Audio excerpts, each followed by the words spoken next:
Here we go, here we go, here we go, here we go, here we go. It's Markets in the Morning. Let's go.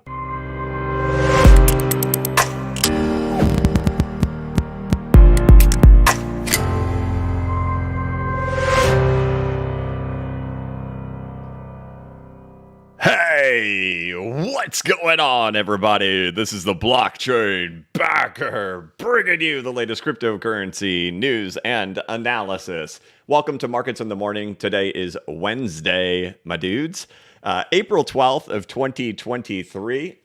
Here in Markets in the Morning, we take a look at what the price action is doing as we get ready to start the day, as the U.S. stock market is set to open in the next 10 minutes to give us an idea of what our day is looking like here at the beginning. Take a look at what price action did over the course of the last day since we last talked to each other, and any type of big news that is going on. Of course, it is always a tradition here on Wednesdays on the Blockchain Backer YouTube channel for Markets in the Morning to enjoy our Wednesdays.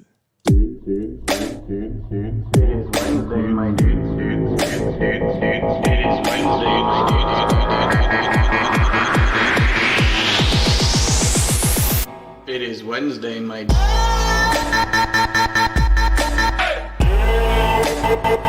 It is Wednesday, dudes. All right, let's go. Happy Wednesday, everybody. What a morning we've had so far, as we had a CPI release today. We had the consumer price index come out today. We had better than expectations. Just caused a big drop over there in the year-over-year CPI.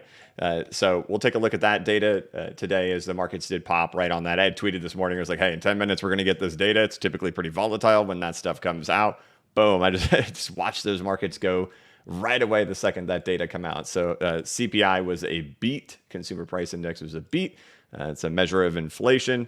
So we're seeing things starting to really kind of tame down as our expectations were. And the real reason we have a big drop there in the annual inflation, the CPI going from a 6% down to a 5%, is because when you look at our reading that we had April of last year, when we were looking at March's data, we had a 1.2. So we just replaced that 1.2 with a 0.1. So a nice big fat drop happening over there in the year-over-year inflation numbers. So we'll go through all that stuff right when we get to it. First thing we'll do is take a look over here at the markets. You can see this was the initial reaction to the CPI. I put on the 1 minute chart there. You can see it was just a wham from $30,033 getting as high as $30,400 here for Bitcoin. So quite a big pop. Not able to take out the highs that were set yesterday. We'll see if there's anything more to that. I've already expressed my opinions on what's going on here and the cautions I have right in here. There's a good sign there to see CPI be a beat and to see the initial reaction be okay. So we'll take a look at that later. As for the stock market, something interesting happening in here. So we've been monitoring the Dow Jones Industrial Average. Of course, we've been talking about gold a lot too, so we'll look at that too here. One thing we know is that ever since the top came in for the Dow Jones Industrial Average, we've been sitting here fighting against these retracement levels, right? Unable to get through. If you take a look at what happened here in that CPI data release, that was a break of trend in there. First of all, you guys know I'm not huge on trend lines, right? They're not my thing. Essentially, with the trend line, you're trying to measure price and time at the same point, right? That's what happens, especially when you're making a diagonal trend line. The diagonal trend line is trying to find a correlation between time and price and say that there's a meaning to it. I'm not a big fan of that. Typically, diagonal trend lines are always going to get broken. But one thing that I do look at in here is, right, one thing we've talked about is like the potential of an ABC happening in here. And still, I don't know what's going to happen as we're back in the retracement levels. It's all about waiting to see what's going to happen at the retracement levels. But the potential of, hey, this is a corrective ABC. We've shown that for Bitcoin on what it did. It popped up and then it eventually dropped down. But what you can see happening here in an ABC, in a typical ABC, you're going to have your first fall, then you're going to have a Fibonacci retrace. Where are you going to go to on your Fibonacci retrace for your B leg? You're going to go back to 702, to 70.2% retracement. That's what we end up getting here for the Dow Jones on this whole move down, right? So let's zoom out a little bit, get a better look at it. This first retracement is to 70.2%. We go back and we head down to the next level. We've now hit that level. We've started pulling our way back. So what actually ended up happening in here? One, break of trend, and two, from our most recent leg down, all fibs got crossed on that one. So we took out all fibs in there. 702, 786, they all got crossed. So interesting sign over there. Still not enough data for me to extrapolate and say, hey, this thing is going to march to the upside, because when you zoom out on the time frame, the bigger time frame still says this bad boy is right here. So it's all eyes on getting through all of these still for there to be any hope for that. Now, one thing that was interesting about it too is that in that particular moment, it was not just the stock market that popped. Look at gold. Gold fired up too. Put it on the 1 minute chart there. You can see gold went from $2,007 up to $2,028. So there was a big pop over there in gold. But like we're kind of seeing everywhere, you can see everything is starting to actually kind of pull back here. So you see that the initial reaction to the data pulling back over here in gold. Put you on the 1 minute chart there on the Dow, same thing, it's pulling back. Look at you over here on Bitcoin, put you on the 1 minute, same thing, right? So the initial reaction by the market was very positive, but there hasn't been any real follow through. But the market still, we haven't opened yet for trading day. The trading day opens in 5 minutes. We'll see how the market reacts there within the first, 30 minutes to see what ends up happening in there. But we can see an initial reaction, a knee-jerk reaction that happened by the markets, and we could see that that's really all it was so far. So we'll see if anything more comes of it. One thing as well is we saw the DXY, or the US dollar currency index, fall during this moment of the CPI release information. I want to talk about the DXY here for just a minute. We've talked about this for years on my YouTube channel. I believe I've even written a newsletter where I really dive into the DXY and the cryptocurrency market and the correlations between these two as well. How there's been like an inverse relationship in here. How like when the DXY was falling in 2017, the crypto market was surging, DXY bottoms, and the DXY rises, right? And as it's rising, we're in a bear. Then as the DXY starts to fall, we go into bull, right? Just an inverse relationship happening here. Then what happens? DXY rises and then we fall, right? It's just complete inverse. But then, things got kind of wonky right in here to where the DXY broke down, had its initial breakdown right here, but we didn't do that, right? What happened? We had the FTX collapse end up coming in here at this exact same time. Things held low. And while we look at this, right, we say to ourselves, yeah, it's a perfect inverse correlation. But it actually wasn't really. And what we started noticing, and I wrote a whole newsletter on this, I believe I did. I need to go back and check before I say I did, and I didn't. Pretty darn sure I did. That I'm going to double check that. And that when you look at this data, you actually will see that really the bulk of the move, like Bitcoin, you could see it still sitting way down here below its all-time high, that the real breakout and the move didn't really come until this kind of final phase move down here for the DXY, that we were way down here. And then it was once the DXY got to the bottom, there was not a whole lot of action that happened for Bitcoin, still sitting below the June height over here as the DXY was falling during our last cycle. And all of the action in the cryptocurrency market happened down in here. This is where the altcoin market is going. This is where Bitcoin is going. It is all happening here in this final area of the bottoming of the DXY. So we're kind of getting to a phase right now where we would be heading to something like that. And I want to show this. One thing we talk about all the time, we talk about 1, 2, 3, 4, 5, 6, 7 with 5 waves within wave 5, and then wave 6 rolls up to wave 4 within wave 5. And I will show that really fast. Is what we have happening in here very, very clearly. You have your 1, 2, 3, 4, 1, 2, 3, 4, 5 for wave 5. 6 rolls up to wave 4 within wave 5. Now we're heading down, right? So this would be our kind of our last kind of move, at least for now, for the DXY to have a bottoming structure. So what we saw last time was all the action in the crypto market happened in here. And to realize that, look, this is all December of 2020. People who were there during that time period, where was the excitement? Where was the laser eyes and diamond hands? Where was all the euphoria at? It was right there in, March, April, May of 2021, right? Elon Musk goes on a Saturday Night Live on May 8th of 2021. All that excitement took place down here. All that euphoria, all the craziness of crypto didn't happen in here. It all happened down in here. And you can see these December, right? December of 2020, when Bitcoin breaks out into its new all-time high, crypto goes, excitement goes, right? The SEC didn't even sue Ripple until way down in here, right? So we had already moved all the way back down here, and then all the crypto action happened in here. When you look at, if you're just going to pretend that the DXY is going to follow a typical crashing structure or a corrective structure that eventually will reverse back up in here. Maybe it'll roll over at this point and head down.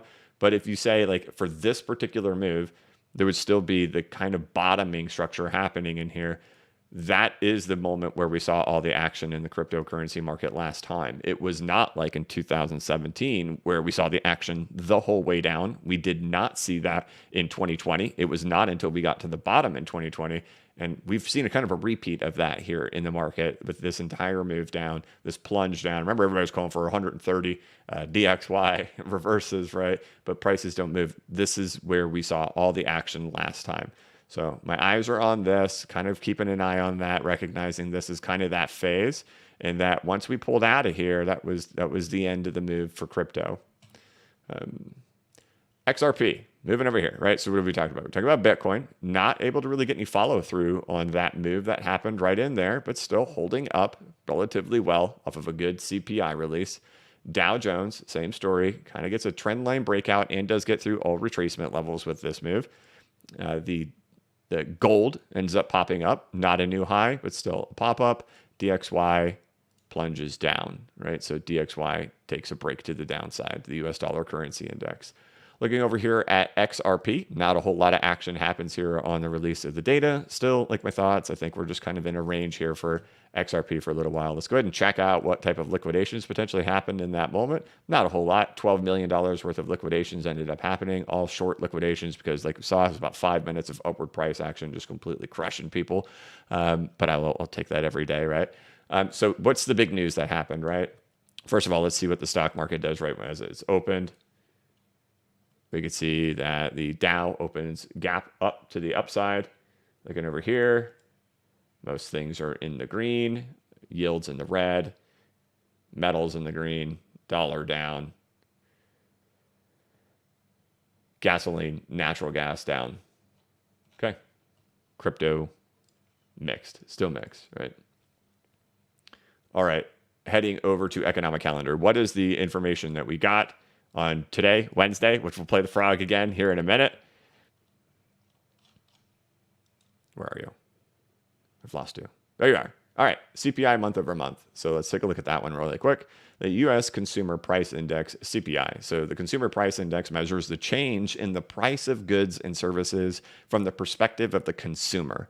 It is a key way to measure changes in purchasing trends and inflation. A higher than expected reading should be taken as positive or bullish for the US dollar, where a lower than expected reading should be taken as negative or bearish for the US dollar. Okay, so what did we get? We got a 0.1% reading. So the expectation was to get a 0.2. If you look at the last several readings that we've ended up having, we've had a 0.4. Oh, these were revised, right? Let's get this. We had 0.4, 0.5, 0.1, 0.2, 0.5, 0.4. So we're getting much lower readings, really, if you look at like the last 8 or 9 readings compared to what we were doing last year, right? So everybody was really scared of inflation last year. The big thing about this 0.1% is that when we look at the year over year numbers, we knock out this giant 1.2%, and that got replaced with a 0.1%. So that's why we see such a dramatic drop. And we now actually have a 5% year over year CPI. So quite a big drop. And that's pretty amazing because you look back to here, we haven't seen 5% since June of 2021. So this is almost 2 years since we've had this inflation rate. So 5% happened there in June of 2021. Otherwise, since then, July, we were at 5.4, then 5.4, 5.3, 5.4. And then we all know the story just kept on going. But as expected, the drop just keeps on going and going. The question is, where is it going to bottom out in here? And that's where you kind of have to just start running the math on these types of numbers of what you would get, right? A 0.2 plus 0.4, it puts you at 0.6. That puts you at 1.1. That puts you at 1.3, 1.4, 1.9, 2.3, 2.4. And then you still have, how many more readings do you still have? So 1, 2, 3, 4, 5, 6, 7, 8, 9. If you have a 2.4 divided by 9 times 12, means we're at a rate, right? If we just average what we've done in here for these last like 8 or 9 months, that would mean that we're at a year-over-year CPI rate of 3.2%. That is still not 2. You hear the Fed saying the language of 2%. It doesn't seem like 2% is going to be reasonable, but a 3.2, if you kind of continue at this rate, that by July, when we get our July reading right here, so long as we don't get any crazy things that are excessive above what we've been seeing in our next 3 readings, if they kind of average what we've already seen, it would seem that by July we'll be down to a 3.2% year-over-year CPI inflation rate. So market celebrates the fact that we did end up hitting the number that we were looking for. So we went from 6 down to 5% annual inflation. But again, like I just said, a lot of people love to focus on this number, which I've said is kind of silly to focus on the number. The thing to focus on is this. What have we been doing for the last 9 months, right? And the average of the last 9 months is a 3.2%. We just have to keep waiting to knock these numbers out for the year-over-year number. So if you were going to say, instead of saying year-over-year, if you were to say 9 months over 9 months, your 9-month over 9-month number, you're at 3.2. So the number is lower than 5.0%, but we still have to see 3 more months of similar numbers to this to get that same type of thing. So, all right. Looking at markets now that they've been open for a little bit longer, we can see that most of the market is green. Coinbase sitting right there in the middle, up about 0.76%. Mix over there in yield. It's kind of weird. You have the 30-year up and you have the 3-month up. Everything else is kind of red. All indexes are red or green. Sorry. You have NASDAQ that is up 0.6%. The S&P 500 up 0.55%, and the Dow up 0.5% or 0.5%. And metals up quite a bit too. You have silver there at 25.43. Pretty cool.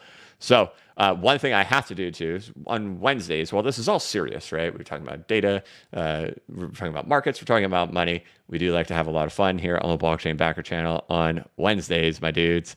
And Oscar was clever enough to discover that we could play this thing a little bit faster, and it actually sounds pretty good.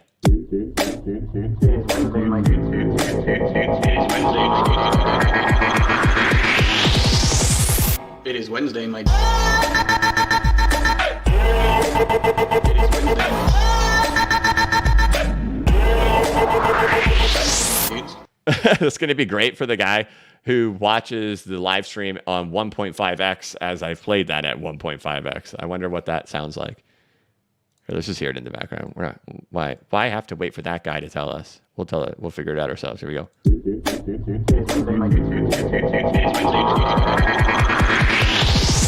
It is Wednesday, my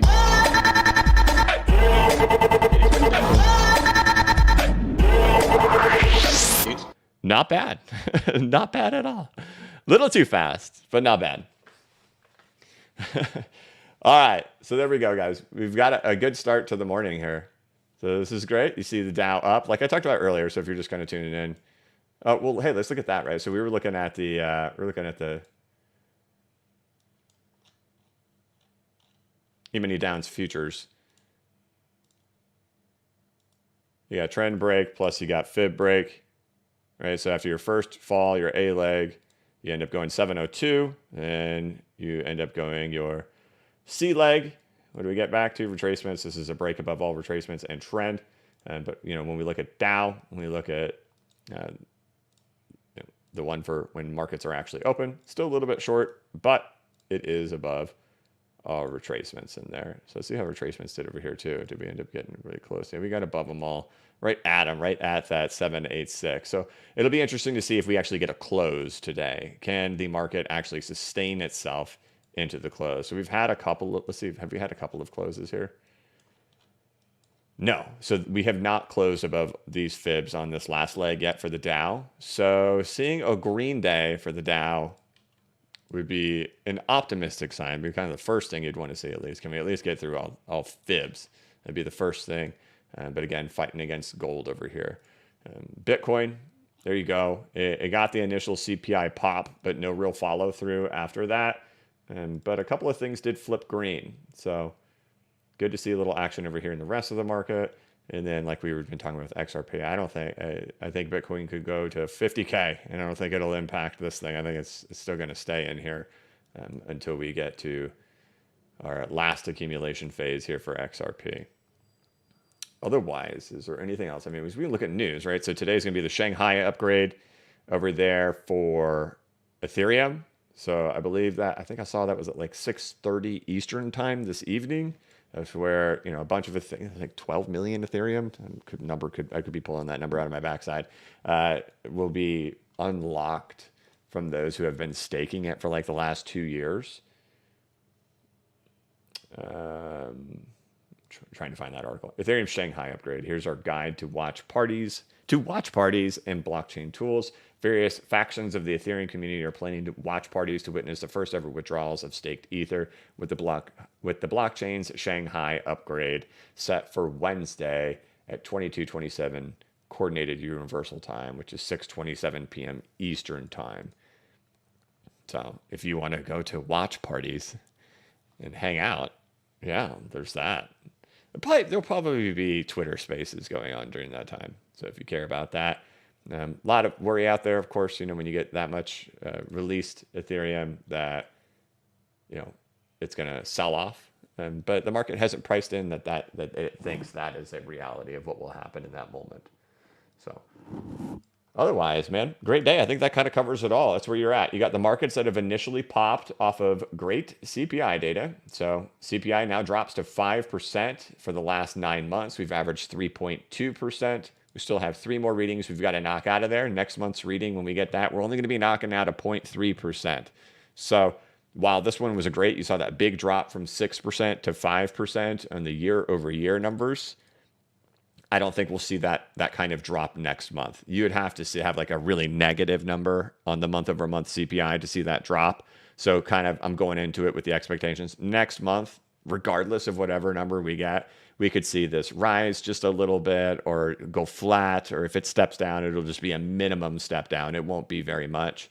The big one will be the following 2 months after that. So it's April right now. When we get our May report, it won't really impact the year-over-year inflation CPI very much, but it's going to be that June and that July reading. That's when we finally get there. And it seems likely, just based on math, if we continue at the rate that we are at right now, that this thing will settle around 3.2%.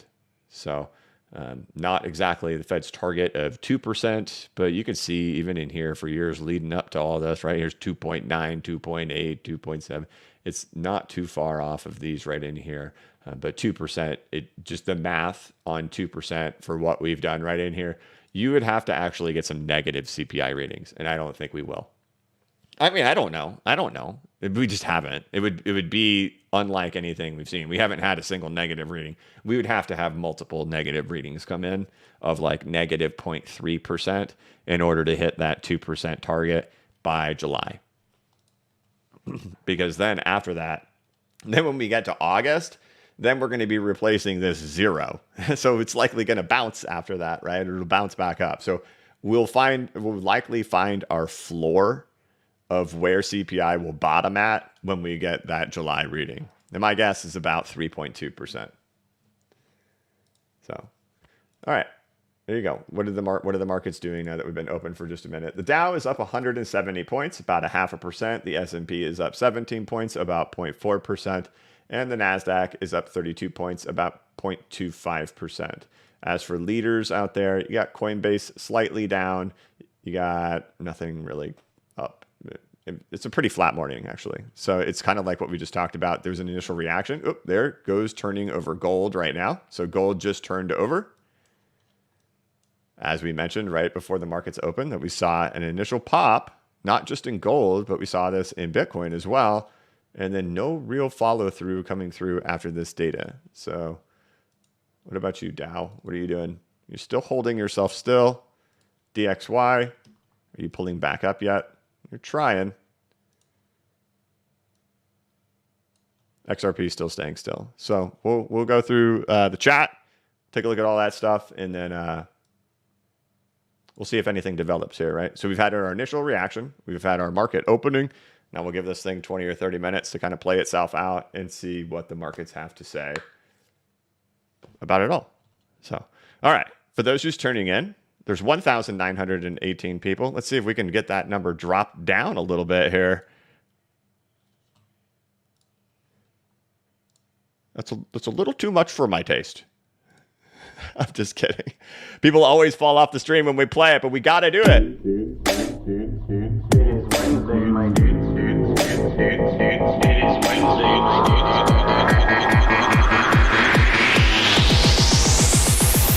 It is Wednesday, my dude.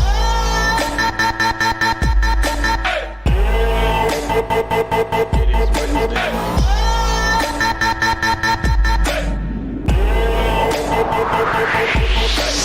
dudes. All right, we'll take a break from that for a little while. Don't want to burn people out. All right, let's hop into the chat. Let's see what's going on here. Boy, look at those frogs just go. Funny story is that for years it's my job to wake our daughter up every single morning, and I have little songs that I sing to her every day when I wake her up. And it's usually "Good morning to you, good morning to you." It's like the happy birthday song, but good morning. But every Wednesday, I would always prep my phone and walk in and play the "It is Wednesday, my dudes" for every Wednesday when I'd wake her up in the morning. And then every Friday, we would do the Rebecca Black. It's Friday. It's Friday. That one's not going to make its way onto the YouTube channel, but it's Wednesday, my dudes. It's been a part of my life for years. All right. Here we go. Oscar Hernandez right out the gates. Thank you so much. A supporter every day. My hero. Thank you. Craig Tilbury, thank you so much. Very generous. Hey, BCB, what price level would XRP have to get to, either to the upside or downside, to invalidate 2016? So for what would make me uncomfortable with XRP would be a takeout of the lows. A takeout of the lows down here at 28 cents is... And that was the thing too. When we were in here, I was saying this is the bottom at 30, right? It was like the first day of the year. We had this wick that happened right here. Boom, that's it. We've completed the 1, 2, 3, 4, 5, 6, 7 in here. Boom, that was it. We're done. And people were saying, no, we're going to 22 cents.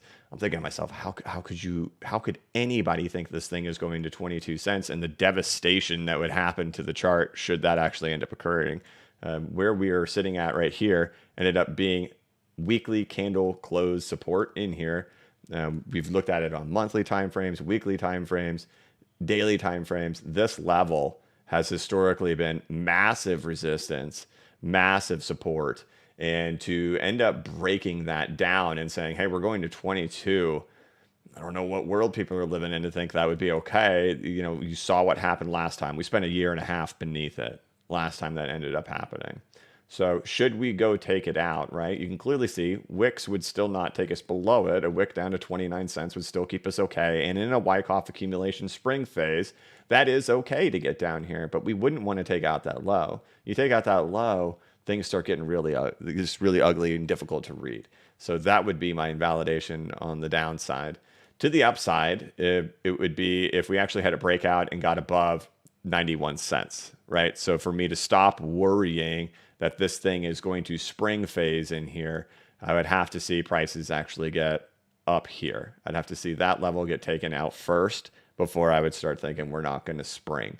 So I still do think we're going to spring. We usually do spring, and usually that's the most difficult phase for sentiment is during that, which would be very similar to like in here. So not only would it be incredibly similar to what we had back in here, it'd also be exactly like what we had back in here, where we had our additional spring phase in here. People just kind of lost their mind. If you think that when things get really toxic in the community and people are losing their mind in here, that's new. It's not. It's exactly what always happens. It's the same kind of stuff that happens in here, and people just get absolutely fed up with it and sick of it until it finally ends up going. So I am mentally prepared, right? And I keep kind of reiterating that. I'm really optimistic for 2023, but I'm not naive enough to think there could be a surprise here this year that will make things a little bit tough. And that even though 2023 can be a good year, it's just like when you look back on 2021, do you say 2021 was a good year? Yes, it was a good year. However, it was sprinkled into a very short window, right? It was sprinkled into that January through April timeframe, or that February through May timeframe. Otherwise, the rest of the year wasn't that great. But when you look at, say, the whole year, that's when all the action happened. It happened in 2021.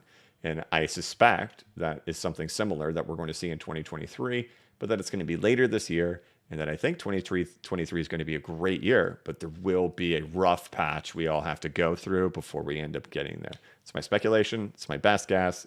I don't think it's going to be as clear cut as everybody who has just flipped to absolute bull. They finally flipped this past week. People have finally flipped into bull for Bitcoin. I think it's going to be more complicated than they think. I've been a bull on Bitcoin since the bottom, man. I've been bull on Bitcoin since June. I've done everything. I spent June through January building every case possible on why the bottom was in. Going on BitBoy's channel, right? 60,000 viewers all the time, live in front of 10,000 people, looking like an idiot, saying, look, this is the reasons why the bottoms are in. This is why we're working on a bottom. We have all the indicators flipping. You have it on the altcoin market cap. You have it on Bitcoin. Every time this happens, we talk about fractals. We talk about how this whole thing, right? You guys all know it. For those who are there, how we started doing the late bear market structure from the very top. Then we go into capitulation. All these things. We had everything saying it was the bottom. So not to sit here and say, I think that Doomtown is coming, but what I'm saying is I know we all get excited when price gets far away because this is where it has become obvious that a reversal has happened. At this point, everybody and their grandma can see reversal ended up happening. So what does everybody assume? We're massive bull and that's just going to keep on going. And I just don't think it will be. I think it will be far more complicated in here before things end up getting moving. But, I'll take whatever I can get. Give me my retrace and that's fine. But I do suspect surprises will be along the way, and it won't be as clear cut as those would like it to be. And I think we just have ranging here for XRP, but this is where my primary focus is going to be later in the year, where I'm likely going to be consolidating my portfolio way down, and I'm probably going to take the gamble. I'm going to take the risky long shot on being way more exposed to this thing later this year, which will be risky, but I think that's what I'm going to do. I think I'm going to get even more exposed and take on a silly amount of risk with it. So, yeah. All right, there we go. Bitcoin kind of takes back the initial pop. The Dow starting to work down. Gold takes back the initial CPI pop. DXY still down. XRP never really got an initial pop from that at all. Well, I mean, I guess you could call that, but it didn't take out what it was earlier today. Any other data we can go to? So, as we could see, volatility arrived, but no real reaction to the market, no real follow through of the market. One thing, let's look at this real quick. We were looking at this guy. Let's shift that up a little bit. Keep an eye on the... This is why I don't like trend lines. So what do we do? So we use log. Do we use log? Do we use... This is a problem I have with trend lines too, right? I'm going to go do it. I talk about this a lot. So people are incredibly inconsistent with trend lines. There's no way they're reliable because people will be so inconsistent with them, right? People will do what they want to see. They will see what they want to see. Are you going to be consistent and are you going to say candle closes? No. Or are you going to do it like this and you're going to say, see, look, it's all good. I've seen stuff like this, dude. I'm like, I can't believe this. This is nonsense. People do this, man. I immediately know, like if I'm following somebody on Twitter and I thought they were like kind of had some alpha going on and I start seeing some stuff like this, trend holds. I'm like, oh my gosh, I've been following you. No. So anyway, if we are just consistent, right? So that's kind of the rule. If I'm going to use trend lines on this channel, it will remain consistent, and the consistency will be that we use the end of wicks. So there is no, there's no crossing things and saying, see, look at this. Yeah, we ignore that. We will be consistent. We will say it must touch the wick, right? So there we go. Must touch wick. There we go. I would say that looks like trend break, but it's not good enough for me to see that. I have to see something more. I do also see fib break. So we had the 702 retracement over here for the Dow futures. We ended up getting rejected by 702. Now we've gone back for this leg down, and we have taken out all fibs. That's a good sign. Plus, you also have that. So we'll see about that. We'll see if, I guess what you would want to see today is you would want to see the E-mini Dow Jones futures close in the positive. So that will happen in 7 hours from right now. So it doesn't close when the broader markets close. All right, there we go.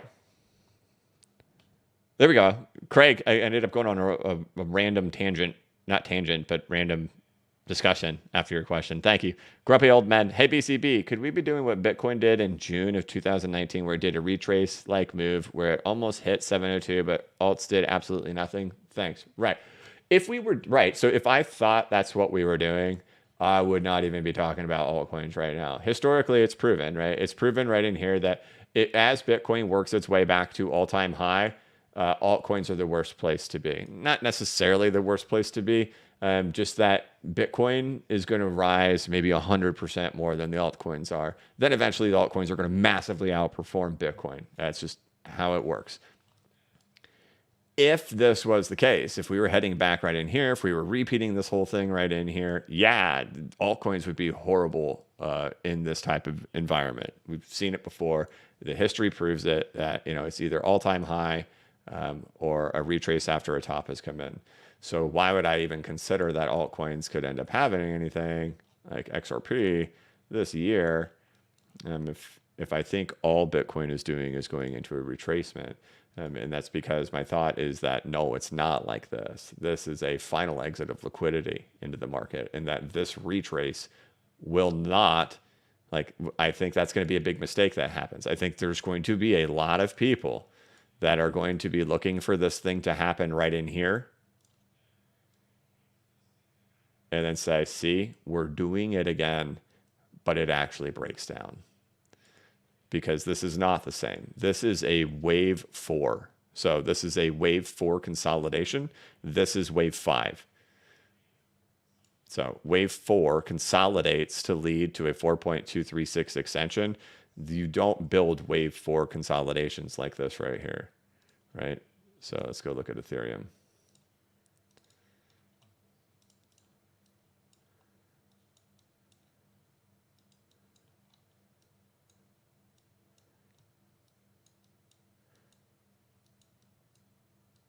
Right. I do think there's going to be a tremendous amount of people who will be looking for this, to happen. I just don't think that's what's happening, right? So my thesis is of two things. One is that there's two opportunities for the altcoin market to go on a run. Will they happen? We'll find out. Who knows? But there's only two circumstances on which they can happen. And that is either a breakout of a new all-time high or a retracement for Bitcoin. So if Bitcoin, but not this kind of retracement, this is just consolidation before going on and breaking.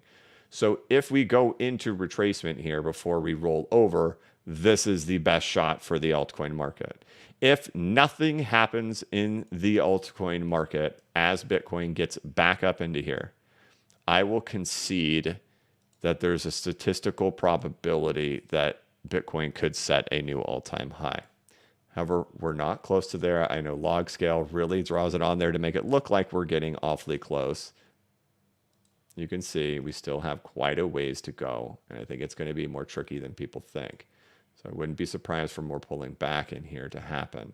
But if we get all the way up there, if we're into 702 and absolutely nothing is happening with the altcoin market, then we would have to think to ourselves, then there's a statistical chance Bitcoin could be heading to the all-time high.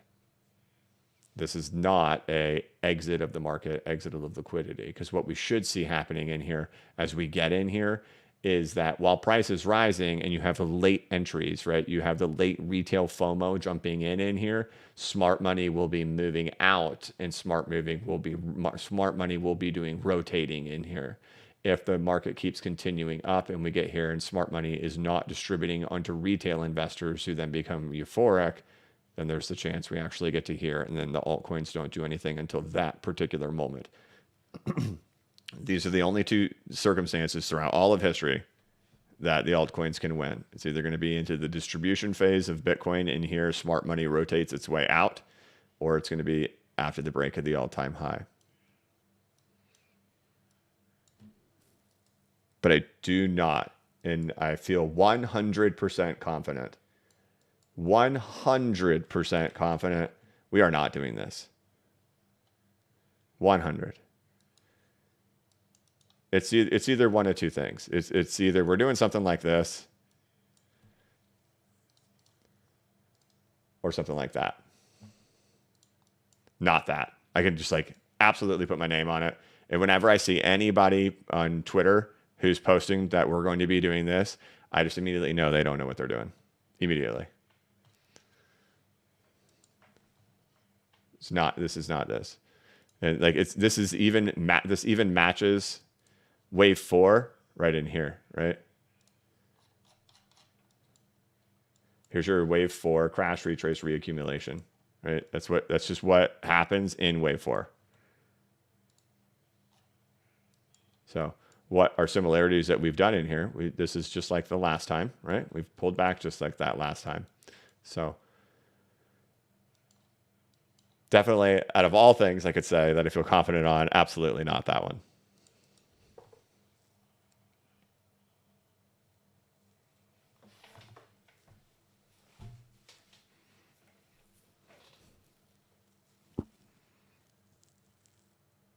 But thank you, grumpy old men. I hope that answers your question.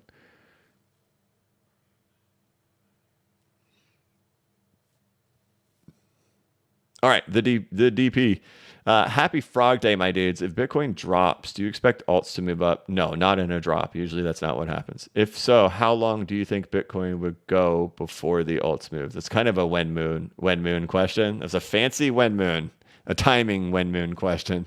I don't have the answer for you on time. I just know, no. Like with Bitcoin, like, right? I expected that we would eventually see a short squeeze, but with timing of short squeezes, even this, and I expected it would happen quickly.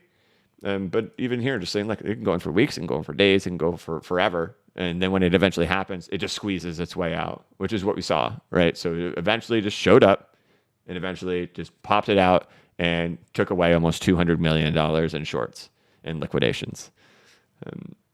But being able to predict when that could happen, I just couldn't. I would hope, right? You'd probably see red action in Bitcoin or in crypto if we had a fall like that. And then hopefully in a moment like that, we start to see a few of these altcoins pop out of their ranges so that when this moment would eventually come, they're just really going to back test their range. But I wouldn't expect that for XRP. And that's not to be a downer, man, guys. We got the push, man. We're sitting above 50 cents right now, right? But you see the gaps. Like you have gaps here, right? In a Wyckoff accumulation, those gaps are going to usually get closed. So it's not to be a downer. There's just a lot of gaps down to the downside, and I just do think this is the most probable. And usually in big rises for XRP and stuff, you don't pause out like this. This thing just keeps going and cranking and cranking. The fact that it's already paused out this long, you just see a real momentum loss happening in here.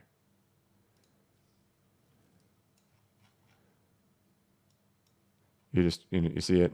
It's just lost all momentum, right?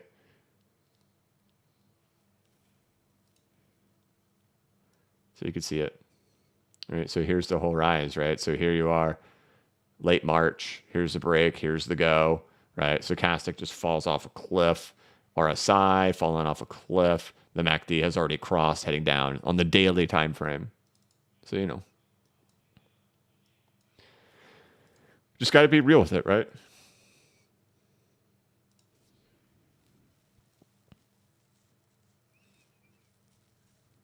But thank you, the DP. Exceed. Hey, what's up? Thanks, man. Hey, BCB, a god among men. LOL. I appreciate all that you do for us. Thanks. Thank you, Exceed. Appreciate it. Generation kind words. I do appreciate those, man. And thank you, DP. Happy Frog Day. SJ, do you still predict $10 to $12 XRP as Bitcoin goes to 702? I would hope that's the time when it happens, that it's then. Or and I'm fine with Bitcoin breaking out into a new all-time high. But if you have to say, when is it going to happen? Those are the only times it can happen. So will it? We'll find out. And I think a lot of people just keep wanting to dig deeper and deeper for me to give them the golden nugget. I give you the golden nugget. There is only 2 circumstances that XRP will moon. That is a hard pill to swallow for a lot of people who buy into riddles, who buy into conspiracy theories, who buy into peg to gold, all the money. Geez, Federal Reserve is going to buy it back from you for $10,000. It is a very hard pill to swallow that it is only in 2 circumstances that this asset moves to the upside. And that is when money is just flowing into crypto. And in particular, it's when Bitcoin breaks out into a new all-time high or Bitcoin goes into a retracement. So we will see if that happens at those particular times. I sure hope it is, right? I hope so. It's a conditional requirement. The condition will have been met. Does it guarantee it? No, but it's the only conditions. And we've gone through this many, many times. You have very specific requirements that happen for Bitcoin and for XRP to shoot up. And I remember I went into the Twitter space, man, and I would say 75% of the questions I got asked were all about all the different conspiracies and people trying to get me to say that it's possible for this conspiracy, possible for this conspiracy and that one. And just no. The only circumstances you have for your best chance for it to occur is for a retrace or a breakout of all-time high for Bitcoin. And that's it. Until that changes, that's fine. I've been around watching XRP related videos for over 5 years, and I've seen all the conspiracy theories all 5 years. None of it has come true. None of it has impacted price. But there's one thing that has, and that's Bitcoin. So, and that's not to be rude. It's not to be a jerk. It's just to it's literally to help people. It's once we can accept it and acknowledge it and recognize it, then you can use that to your advantage, right? And that's my point. There's no flip the switch, Brad. Hold on. Yeah, right. So we will see. If we get our day, no doubt the conspiracy theorists will run wild. I don't see your name. First time out of the shadows, never missed a video since late 2020. Your words of wisdom have kept me sane through all and saved me a lot of cash. Thank you so much for all you do. QNT or Compound? No, I can't. I can't go through those right now, but thanks for the kind words, and you don't have a name. Oh, we've got XRPP in the audience. Has he said anything? XRP standard the XRP the standard productions. There we go. Alpha Beta Soup. This time is different, guys. He's being sarcastic. All right, there we go. A little bit of a rebound over there in markets. So we'll see. And again, right, we're trying to guess ranging behavior here. In the end, however it wants to get there, there's ultimate danger for Bitcoin right here. This is how Ethereum rolled over on itself. And then there's ultimate danger for Bitcoin right in here. And this is where my risk and exposure to Bitcoin. If you guys remember, I did take a stab at Bitcoin right here. I did get stopped out on Bitcoin as it broke into the lows. It settled, and then I went ahead and re-entered it with 3 times as much down in here. So now waiting for it to rise back up. But all of that Bitcoin that I got in here, I will let go of 100% in this area. I don't believe in the $1 million Bitcoin narrative. But if we break out a new all-time high, I'll reconsider it in the end, right? Like, so I just recorded a log scale versus linear scale video for the course yesterday. And, the thing is that what people won't realize is that the majority of the move has been achieved here, right? I'm okay with missing this box. But the thing is that people won't look at this on log scale. They'll be looking at it on linear scale and thinking, look how much you missed. You're such a dingus. But right, this was 200%. The whole risk of that last 45% is not of interest to me with the dangers that persist in there. So for getting back into that level, one, do we get above the retracement level? Do we even clear above 58,000? If we clear above 58,000, then it's time to kind of watch and assess, well, what is it doing now? What is it doing now that it's beyond 58? Does it kind of keep pushing up aggressively to it? If it does push up aggressively to it, will I rebuy back my Bitcoin? No, definitely not. I absolutely won't. Why wouldn't I? Because there's only two circumstances in which the altcoins run. And the altcoins run on either a retracement or a breakout of an all-time high. So what would I do? I'd take all that money and I'd jam it into the altcoin market.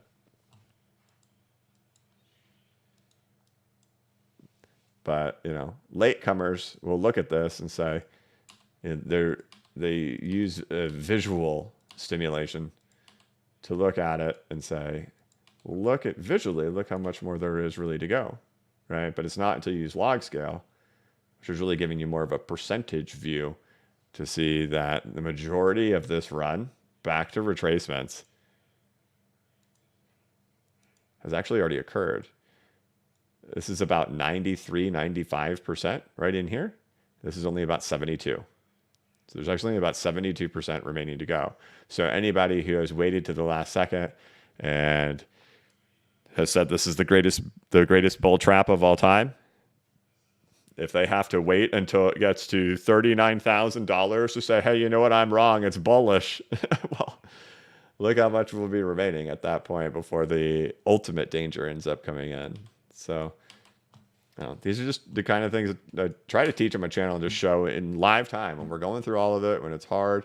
And catching the reversal is the hardest thing to do. It's the most emotional swung moment of markets, whether it's the upside, we all remember it. Laser eyes, diamond hands, $100,000. Then, all the Bitcoiners removed laser eyes and diamond hands from their profile photos and removed Bitcoin from their bios.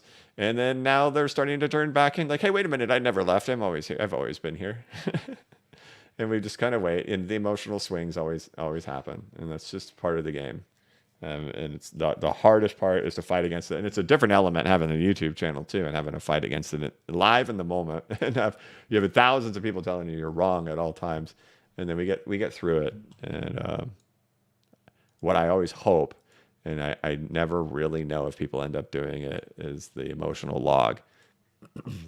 I always just hope there are people who actually end up doing that.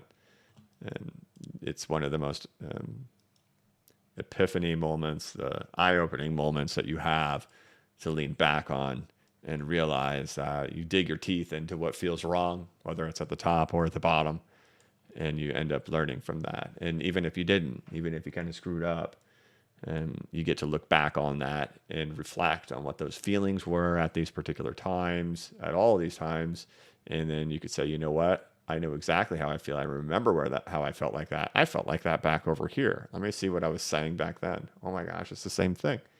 I know what to do now. It's okay. That's it. But SJ, yeah, I mean, that's still it. 4.236 extension. That would be my area. Matt Eanes. Can you overlay Bitcoin dominance over gold and see if there are correlations? I couldn't imagine there being any correlation on that one, man.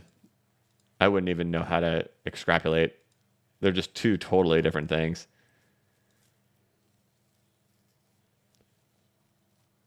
I'm gonna have to move on, Matt. I could not imagine, even if there's something similar, how you would extrapolate any data from that. I don't know. But thank you so much, Matt. Notorious Arf. I'm so far behind, man. That's why I've got to catch up, man. Notorious Araf. Hey, BCB, long-time watcher. Thanks for your videos. Could you please check where Fib extension gets ICP to? One, ICP's got a big problem with supply, right? Didn't it? You're going to have to check that. And I'd focus probably more on the market cap. So you could do that, man. I teach you how to do that kind of stuff on the channel. I would use the market cap.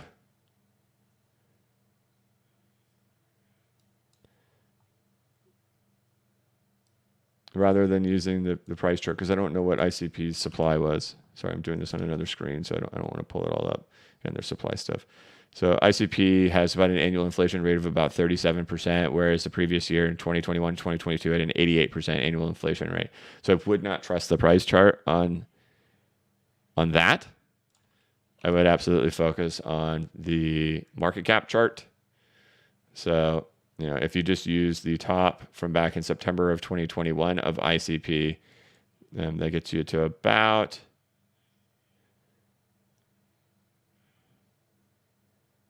I don't know, really, really high. I don't know if that's real. We need to see what this market's going to do first, if it's going to get there. But retracement levels, right? I mean, maybe like, I don't know, like 4 times the current price for retracement. So, where are you guys? There you are. Okay.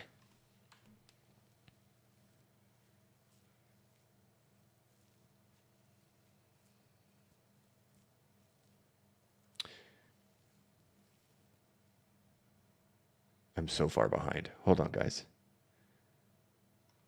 All right. And that was Notorious's first time. Thank you so much. Joker's performance. I was listening at 1.75x when you went 3x. If you go from 15K to 30K, you have 5 waves. If you pull a fib of wave 1, we currently are above the 4.236 extension, non-log scale. Okay. What are your thoughts? Okay, if you go from 15K to 30K, you have all 5 waves. I'm assuming R meant all. If you pull a fib of wave 1, we're currently above the 4.236 extension, not log scale. So I'm not sure which one you're referring to as wave 1. Are you referring to that? You can't be referring to that. Are you referring to something down here?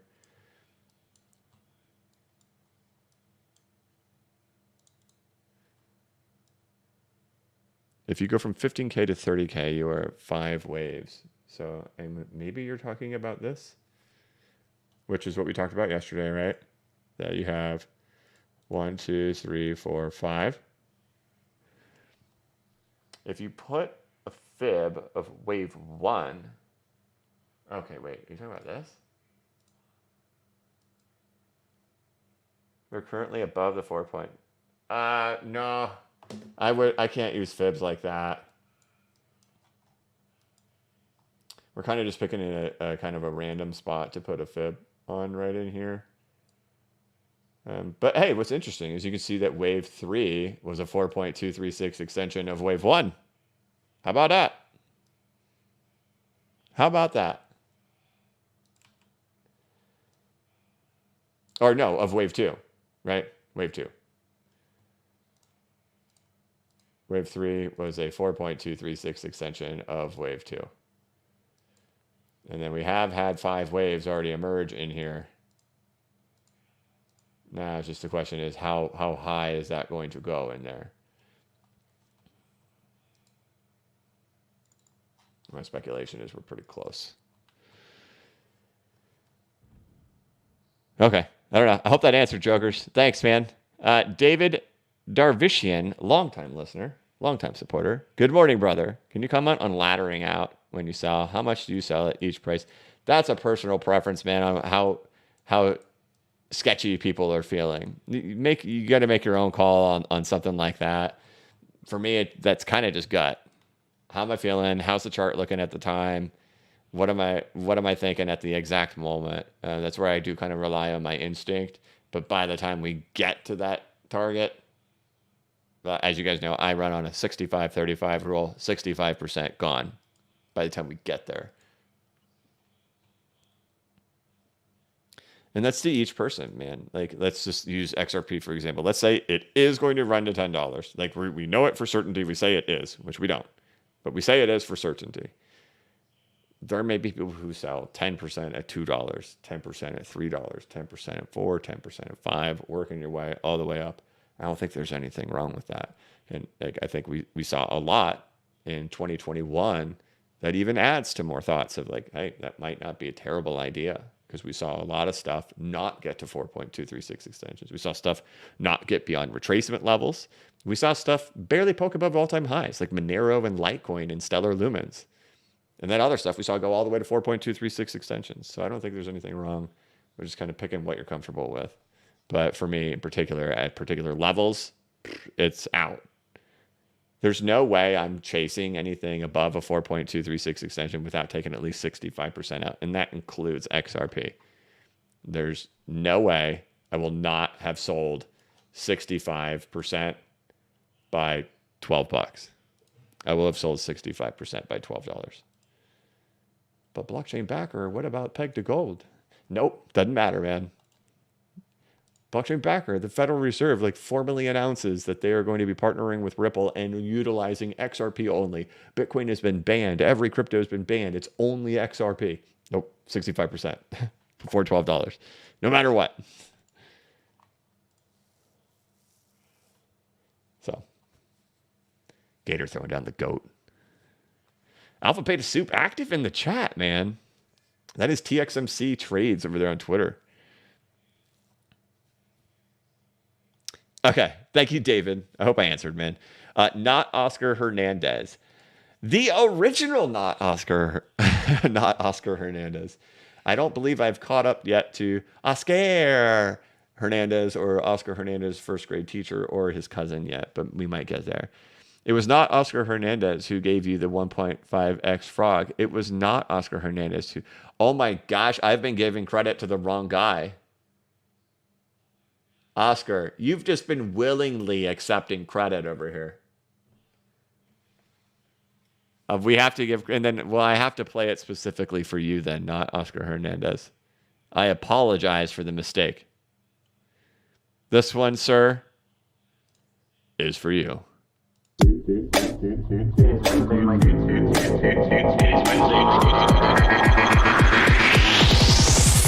It is Wednesday, my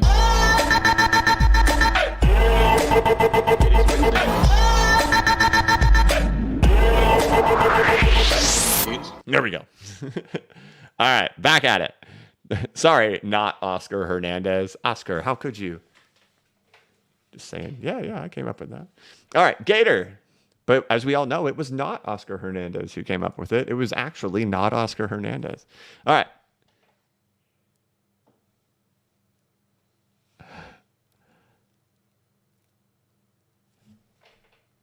Okay, Gator says it was Bitcoin's cost of production is about $35,000 to $45,000, higher in places with a higher electricity cost.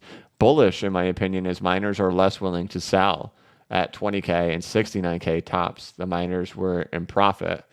Yeah, so I don't pay attention to that. You know what I mean?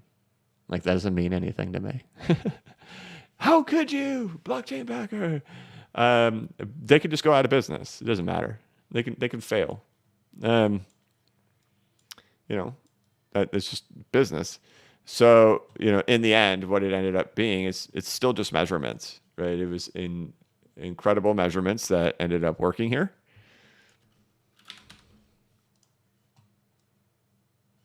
And the market did not care about miners, did not care what they thought, did not care anything.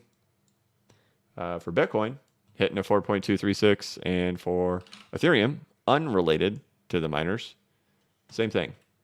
It's 4.236. So that's kind of one of my things where I'm always like, when Pomp shares that on Twitter, which he hasn't done in quite a while, but like, today, miners made $53.6 million by securing the Bitcoin network, and like the price of Bitcoin's down 5% that day. And like everybody's like liking it and celebrating it. I'm like, why do you care?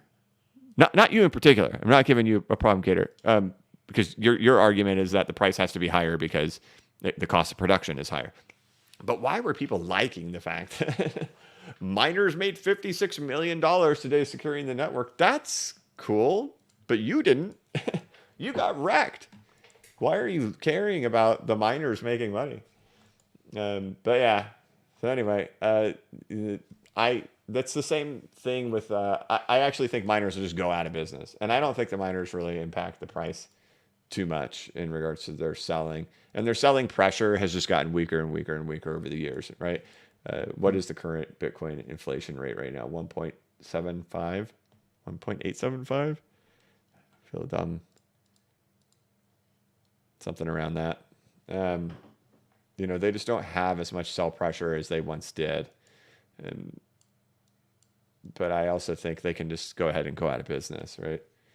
So I don't think they impact it. I don't know. My speculation. Right, yours is kind of a speculation too. I don't know, and I don't know how to measure it and say that definitively it impacts. Oscar Hernandez says, BCB, the students in the back need to pay attention, ruler, especially the PP one. Oscar, are you Mr. PP? All these different Oscars.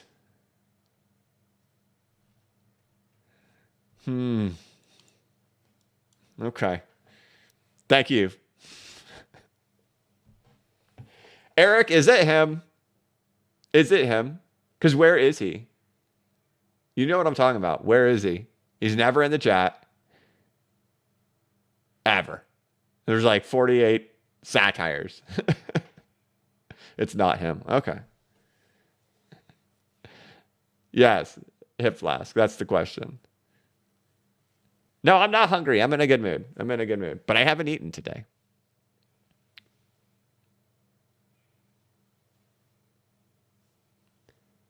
Musterman 1990. Does the probable Bitcoin... I didn't skip anybody, did I?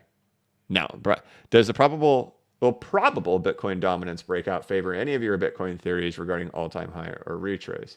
I would say Bitcoin dominance is a harder read than it's ever been. And even those who say Bitcoin dominance must rise, so one, we're still in this range, right? Are we going to get out of it? We've dipped both sides of this thing multiple times. So probable breakout, right? This is our fourth time up here. We've been down here four times as well. We're not acting anything like this, right? So we can all assume the bottom of Bitcoin is in. Even from the 2018 behavior, we've mimicked all of the exact same things that happened during that time frame. So when the Bitcoin bear market started in 2018, here's what it looked like over time. It's really nothing like what we've had happen historically when it comes to a Bitcoin dominance recovery. So extrapolating too much beyond it, hard. It's nothing like what we had last time. Absolutely nothing. So, don't know. And I can't say probable. And even if it does, who's to say it's not rolling over? I do sincerely believe, still, fully believe, we will see new all-time lows for the Bitcoin dominance. And unfortunately, the people who are focusing so much on their Bitcoin dominance, have they told you what their targets for Bitcoin are? Right? What are you chasing, man? How much are you chasing? That's the secret that they'll never talk about. Even if you're chasing 100K, let's say you're chasing 100K, congratulations on the 200% chase that you're going for. The worst chase in history, right? There's nothing there. I think most of the market knows there's nothing there. I think that's why we have to go with this $1 million in 90 days thing. But I fully do not believe in that.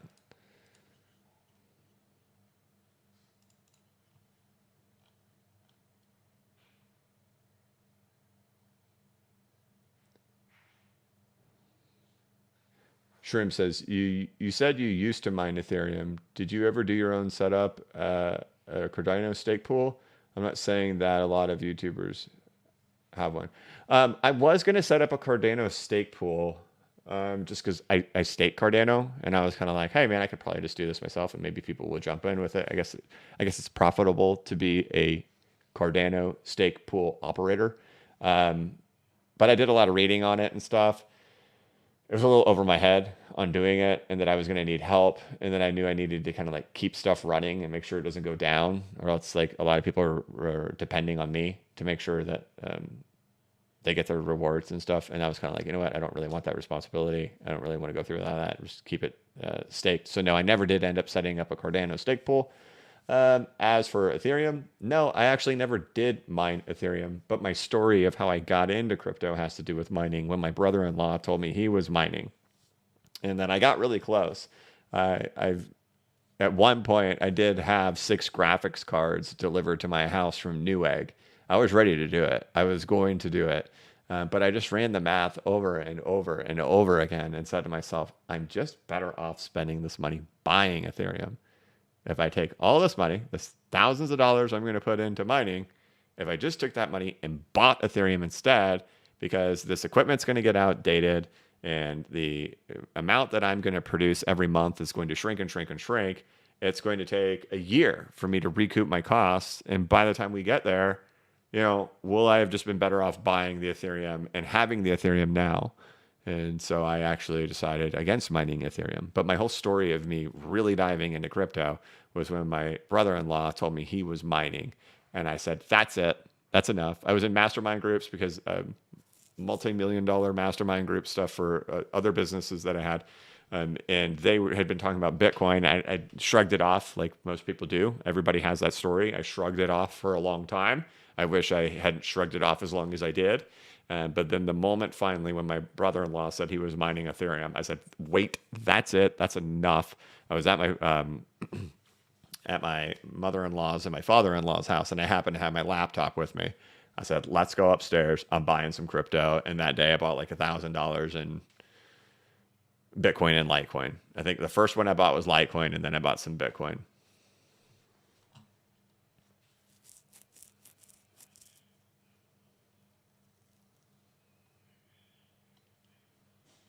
There you go.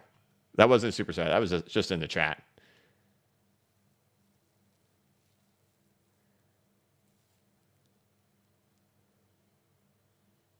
Shrugged it off back in 2010. Yeah, no, I had that too in 2011.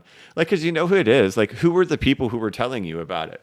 Not really like bright people, right? Hey, I'm mining these Bitcoins on my computer. What we do is we just run this thing and your computer runs all the time and it prints these coins. Like, yeah, that's dumb. That's stupid. I'm not doing that.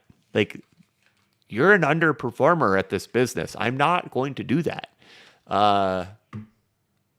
Wished I didn't ignore that person in 2011. As everybody, right? As everybody. All right. Whiskey 2, what's going on, man? It's Wednesday. Another quick jump in from me. Sorry. Like the video. Yep. First time for me to ask. We are an hour and 11 minutes in. First time. If you're tuning in, you want to support the channel, the number one way you can support the channel is hit that like button. It's Frog Day. We have to at least have 1,000 likes before the end of Frog Day. Oscar Hernandez's cousin. Hola, señor Frog. Gracias, amigo. How about that Spanish? Oh my gosh. And then look who came up next. Look who comes up after Oscar Hernandez's cousin. It is baby Oscar Hernandez. Gugu gaga, me llamo Oscar. This is nuts. What a weird thing. Like that this is part of my channel. Very weird phenomenon. And just embracing it.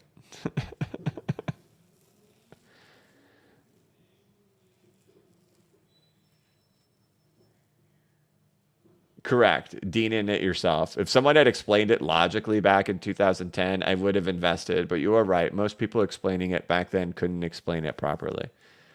Right. And the thing back then is it wasn't as simple as buying it like it is now. Right. Like you could mine those things and put them on your computer, but like the concept of having a digital wallet and storing it and mining it and running something on your computer to get these coins that are apparently, when I had them, they were worth 25 cents. So that was the price of Bitcoin when I learned about it. Bitcoin was 25 cents. And these people were telling me to do this. And I just didn't do it.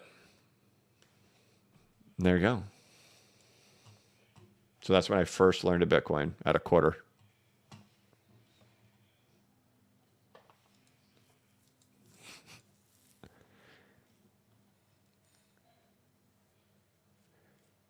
All right, David Sherrill. Thank you, baby Oscar Hernandez. David Sherrill. When it comes time to cash out, I'm concerned about what to do. I don't trust banks or exchanges or stablecoins. How are you going to handle it? I'll probably split it up between banks, put it into money market accounts, cash, gold, silver, all that good stuff, treasuries. The cold hard reality of life is there's nothing 100% safe. I think we all know that, right? There's just nothing 100% safe. Rodney Cowden, wait, talking about OG stuff, $2.11 was my first Bitcoin buy in 2011. Crazy.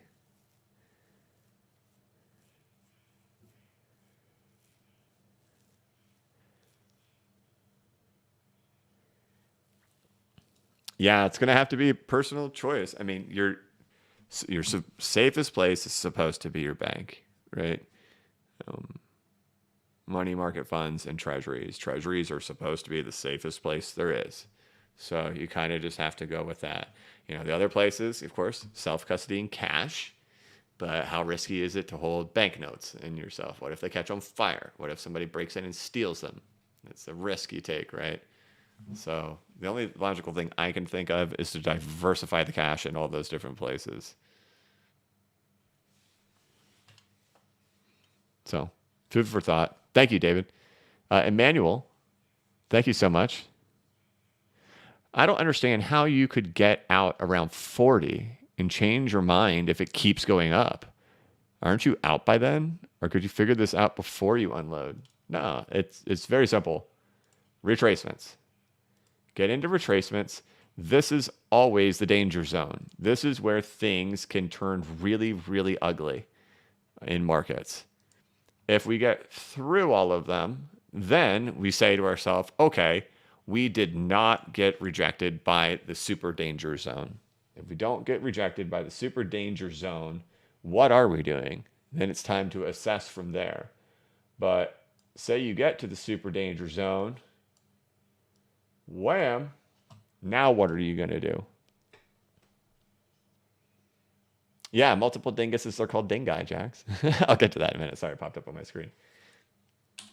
So how could I change my mind? Well, it's because I don't know what's going to happen in here. I suspect we will reject heavily from here. I suspect it will get crashed and crumbled from this level.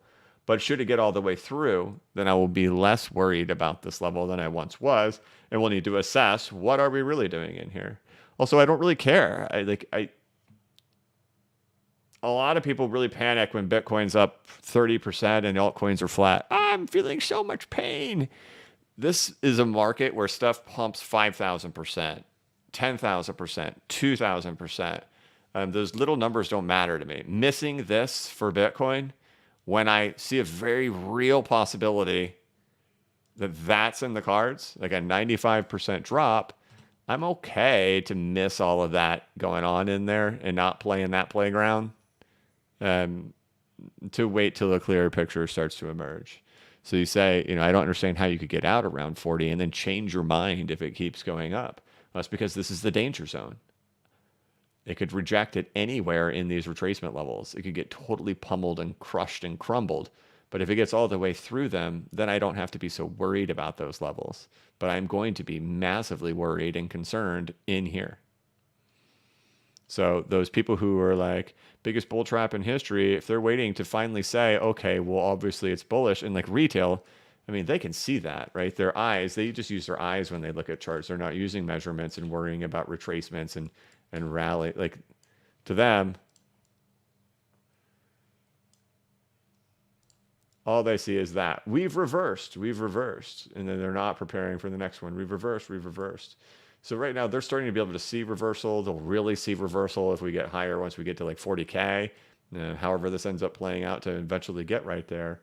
But that's going to be the ultimate danger up in there. So the second they all flip, which they probably already are, they can already see that this is,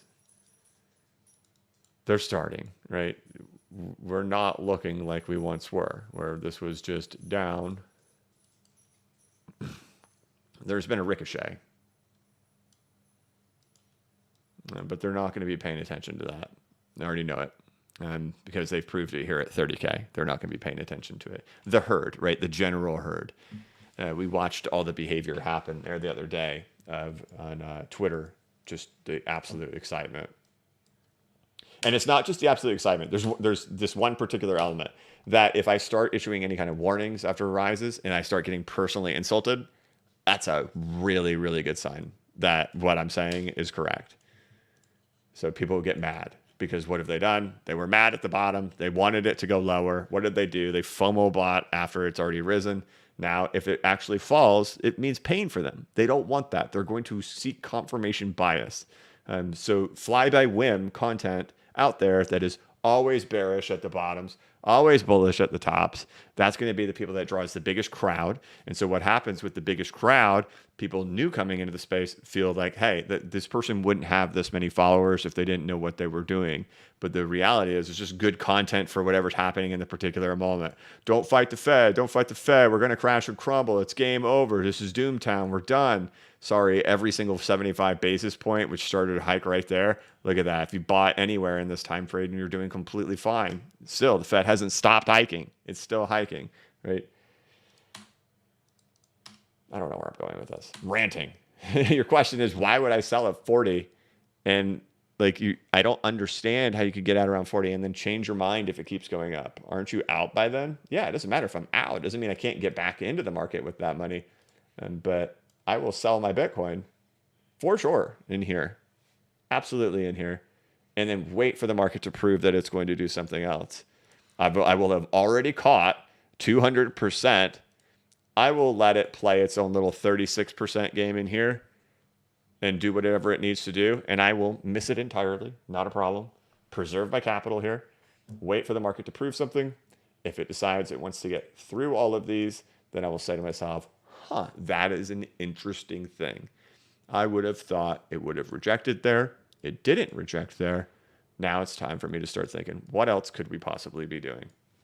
But to risk it beyond that, I'm not willing to find out and sit inside of the market to find out with Bitcoin at least. But thank you, Emmanuel. Nandini plays super chat, but no comment. But thank you, Nandini, for the support. Eden Sedek, hello everyone out there. Please remember to click the like button for Mr. BC Backer. Keep up the great work, brother. Yes. I'm partially offended that we have 1,696 people in here. We haven't hit 1,000 likes yet. There will be 0 frogs played on this YouTube channel until that requirement is at least met. And then if we get it, we'll play it at 2x. And then Nandini plays again with the super chat, but message retracted. You'll figure it out at some point. And Nandini, I know this is your first time. It says right here, first time, so you're probably struggling to figure it out. Joel Ferguson, member, thank you so much. Hey, Backer, I listen every day. I just want to say thank you for bringing positivity and alpha every day. Hit the like, friends. Thank you. Longtime supporter, man. Thank you. Ryan Chase, Oxford Dictionary, dingus, noun, a blockchain backer fanatic who always smashes the like button. That's it, man. That's what our community should be called, I guess. The dinguys. Man, that would be an awesome softball team, wouldn't it? Dinguys. Over here clapping in excitement. Nandini, you figured it out. Thank you, Ryan Chase. First timer, Nandini, love your content. What if November 2021 all-time high was actually only a 702 retrace, a fictitious all-time high of May of 2021? What would the fictitious all-time high of May of 2021 be? What if it was only... Yeah, right. I understand where you're going with that. Because the argument is... I'm going to guess the route you're going with. Is that we... No, all indicator behavior, all investor behavior, retail buying, the return to normal, the expectations of 100K, the market top happened right here, right? There's your market top, right? From 2018, here's your market top from 2021. What's the deal? This is back here. This is April of 2021, right? So what if the November of 2021 was only a 702 retrace or a fictitious all-time high of May of 2021. So I think it is a fictitious all-time high, but not like a 702 retracement because we didn't see behavior like that in the altcoin market during this time period. If anything, if you're going to say fictitious 702 retracement, it would be this one right here, this little teeny one right in there. because the altcoin market pushed a little bit higher during this retracement right here. And this is where Elon Musk is on Saturday Night Live. And this is where the altcoin market falls back from, right? So that would be your fictitious 702 retracement of an alt season, which would have been the saddest alt season in history.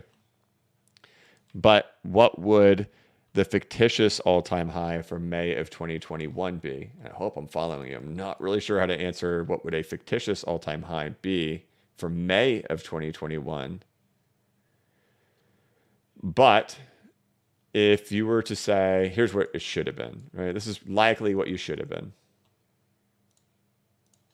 Problem is you hit 702 retrace, or not 702, you hit the 4.236 extension on the market cap. Perfect nail, all was well in the world. But like if you're going to go based off of, let's get rid of that. Let's do it like this. Let's get way back here. There we go.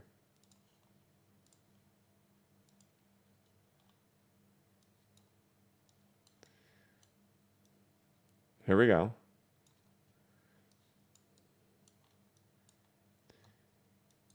Right? You've got your crash, retrace, reaccumulation. You can see these are the identical things. I'm going to do this too so you can kind of see it.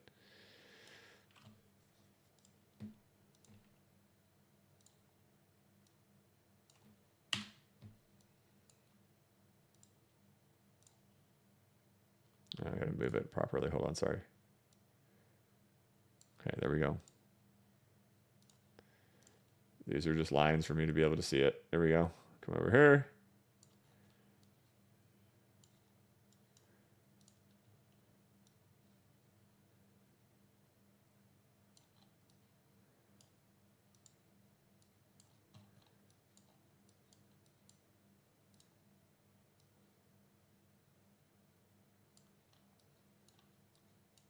Sorry, guys. I'm like silent. I'm like, I have my mouth wide open. You know, like I have my smart face on right now. I'm staring at the screen. You can do it. Okay.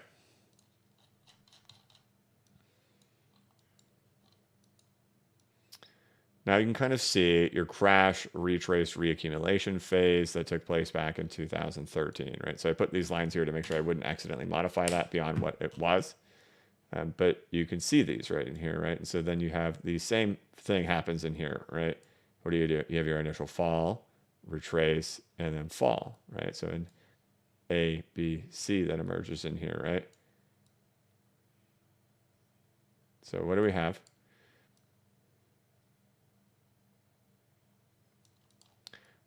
What would have been appropriate, right? We could see we got here, but what we didn't get was the full height of what that would have been, right? So that would have been 81, 82, a fictitious all-time high. So that's the only way I know how to answer your question. If you're asking for a fictitious all-time high, that would be your fictitious all-time high. And then what did we see with price behavior in here? Or you could go even higher, really. Like do it like this. Because of this thing, right? Because this is not, our all-time high was actually this, right? Our all-time high was actually this right in here. So let's do this. Well, TradingView really needs to put that log button back right there. I'm not going to push Alt-L every time. Right, so here you go. This was all perfect, right? Get rid of that. Right, for those who haven't seen this, who haven't been watching the YouTube channel for the last year, we've spent a lot of time doing this right in here, right? And so what we actually end up having in here is you have a perfect nail. So that the price behavior we were looking at all year long was correct. Look at that. Perfect from the top, perfect to the bottom. It was a perfect nail. And that fictitious all-time high would have been 117,000. Problem with that, it's way above Fibonacci extensions. It's way above not only on the price scale of Fibonacci extensions in here, it's of course way above over there on the market caps as well. And eventually we respected the market caps. So I don't know. If that answers your fictitious question, I hope so. But thank you for the 3 super chats as you struggled, as you were trying to figure it out. And I know a lot of people go through that on their first time. So thank you, Nandini.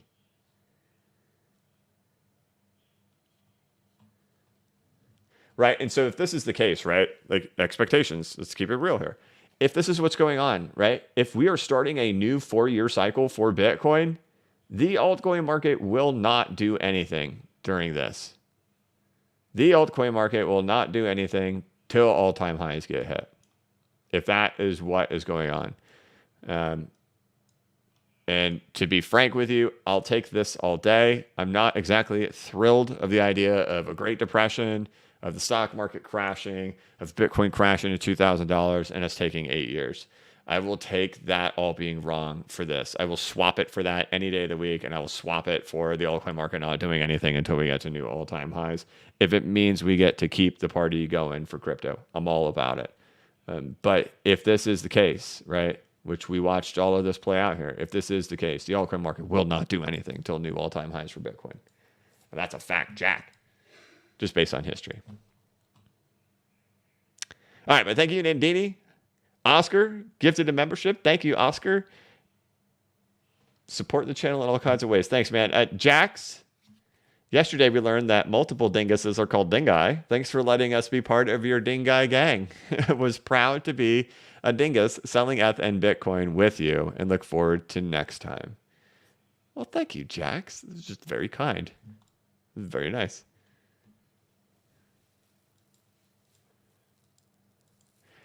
Truth and Justice podcast says, hey, BSP, can you talk about the process of off-ramping USD? Most exchanges have limits, and not all banks will accept money from crypto exchanges. Can you walk through how you would off-ramp, say, $200,000?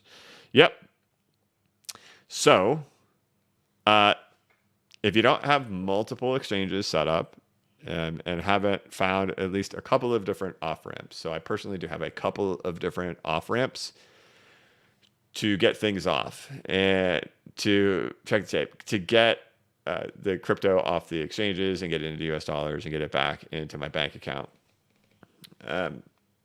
So 200K, let's say it's not that hard, right? So you need to, first of all, you need to link, you're going to have to set up accounts with exchanges where you have your bank account information.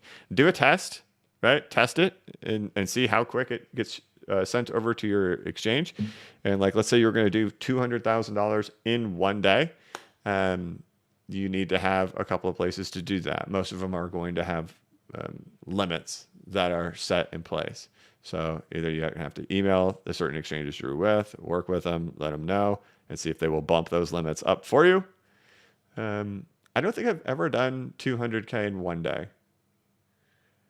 So I think I would be okay. I think I'd be able to do it, right? Now, if it was like just XRP or something like that, I'd have to kind of work some stuff, get stuff over to one exchange, flip it to Ethereum, get it to another exchange, and then take care of it there. But I'm pretty sure I could do it. Just, you need to have multiple exchanges. If you only have one, that's a problem. Right? And so one of them I'm even having problems with right now. I'm trying to get stuff relinked back up. So Uphold has the worst customer service there is. I'll say that. I'll go ahead and say that. You can't get anything done with Uphold. They're supposed to be going public or something. Like their business model is like XRP people. What happens when XRP goes live? And they like have no customer service. So yeah, they need to fix that.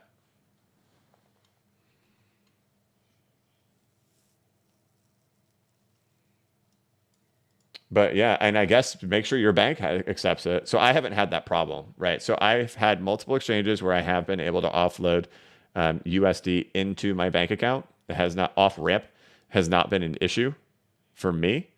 So you'll need to check and you'll need to make sure your bank does work with that. And you can just do that by doing tests. So $5 to do a test, right? Be prepared for that.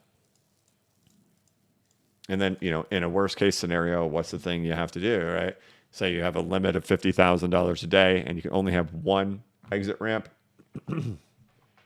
then probably have to sit in stables, right? Put it onto a ledger, send the stables over, convert to USD, get your 50K out, and then kind of repeat that every day.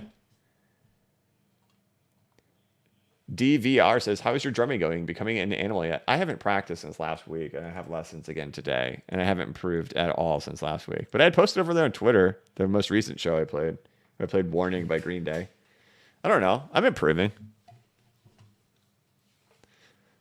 You know, definitely not a pro at all, but I can swing it like I look like I know what I'm doing. May not sound like it, but I kind of look like it. It's all right, truth and justice, man. Yeah, so have multiple places, test them, make sure they can work. Definitely don't head into it assuming that things will work. Be prepared. Have multiple places. Eric Hassan, welcome to Whale. Oh, man. Eric, thank you.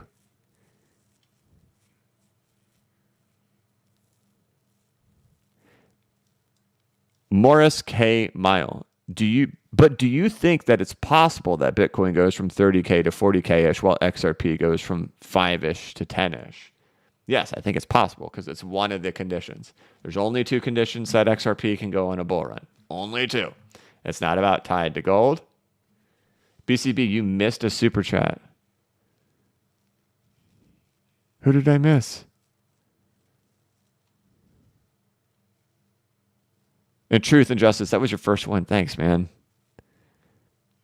Morris K. Mile, but do you think it's possible that Bitcoin goes from 30 to 40K while XRP goes from 0.5 to 10, right? So I kind of addressed this earlier, right? Like, it's not sexy, right? It is not what people want to hear. They want to hear timelines. They want to hear riddles. They want to hear conspiracy theories. They want to hear all this different stuff for why price will go up. And then the reality is it's just there's only 2 conditions. It's either when Bitcoin is into a retrace, and if not that, then it's when Bitcoin breaks out into a new all-time high. So those are the only circumstances. So I hope that's the moment that it does happen. This is what we look like. I'm trying to be as incredibly clear as I can because I know what's coming from a sentiment standpoint if this occurs. People are you start to see kind of stuff like that. I can kind of smell a little bit of worry in that kind of post, and they increase rapidly as we move down. Because what happens is I'm one of the only content creators pointing to this, but they're listening to 100 other of them. They're telling that we're going up. Suddenly they say, wait, no, I thought we were going up. They're feeling down. Now they're feeling really down. Then they get really down. And then there's a capitulation. And in the capitulation, they just lose their mind. And I'm being real clear. I want to be really, really, really clear. I think there is going to be a rough period. And for anybody not prepared for that, get prepared, tough it out. We'll still be playing the frog through all of it. If XRP is sitting at 32 cents, we'll be playing the frog, and I'll be over here smashing the buy button on the other side. But just get ready that it could be tough. I don't think the big moment is here just yet. And we may already be there, right? It may not bounce around 3 times up in here. You may already be here because one thing that happened is the height of it, right? Look at the height of this thing. It's even already gone, right? You can line that up perfectly over there. We've already hit that range height. We've already gone all the way up. So, and to be frank, I'll take it, dude. I would rather it go down now. I think we're going to find some support in the 44 to 46 cent level. I think we're going to find 44, 46, and then we're just going to keep on bouncing around for longer.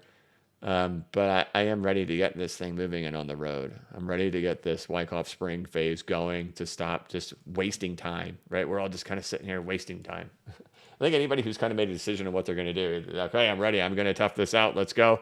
Or they're saying, no, I don't think it's going to happen. I think everybody's kind of made up their mind at this point. They've been settled here for a week. Like I've shown, like the momentum's gone. You see it on the daily time frame. All momentum was gone, right? This was your upswing. I'll take this off the screen real quick. Right, that's your upswing. That's your upswing. Momentum's gone. Strength gone. MACD rolled over, crossed, gone. So let's just get to the next phase and let's go. Okay, I need to find. I'm supposed to look for Cron, Cron, Cron SN. I'm terrible. I feel horrible. I'm so sorry.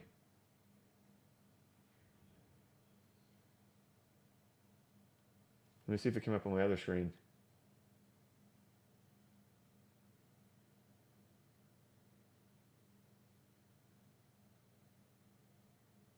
Oh my gosh, I'm so sorry, man. That was a long time ago. If I hung out waiting the whole time. I'm really sorry, man. It's a lot going on the screen. I'm trying to do a lot of different things at once, and then I'm being a dang guy. I'm just a single. I'm not a plurality of the dingus. I'm just being a dingus playing this frog thing. So I'm sorry I missed you, man. Thanks to the mods for helping me find it. Thank you. How's it going, BC? How goes it, BCB? Planning on selling a majority of my ADA to add to my XRP bag at ADA's retracements. Thought on ADA retracing to $1.20 before XRP moons. You know what, man?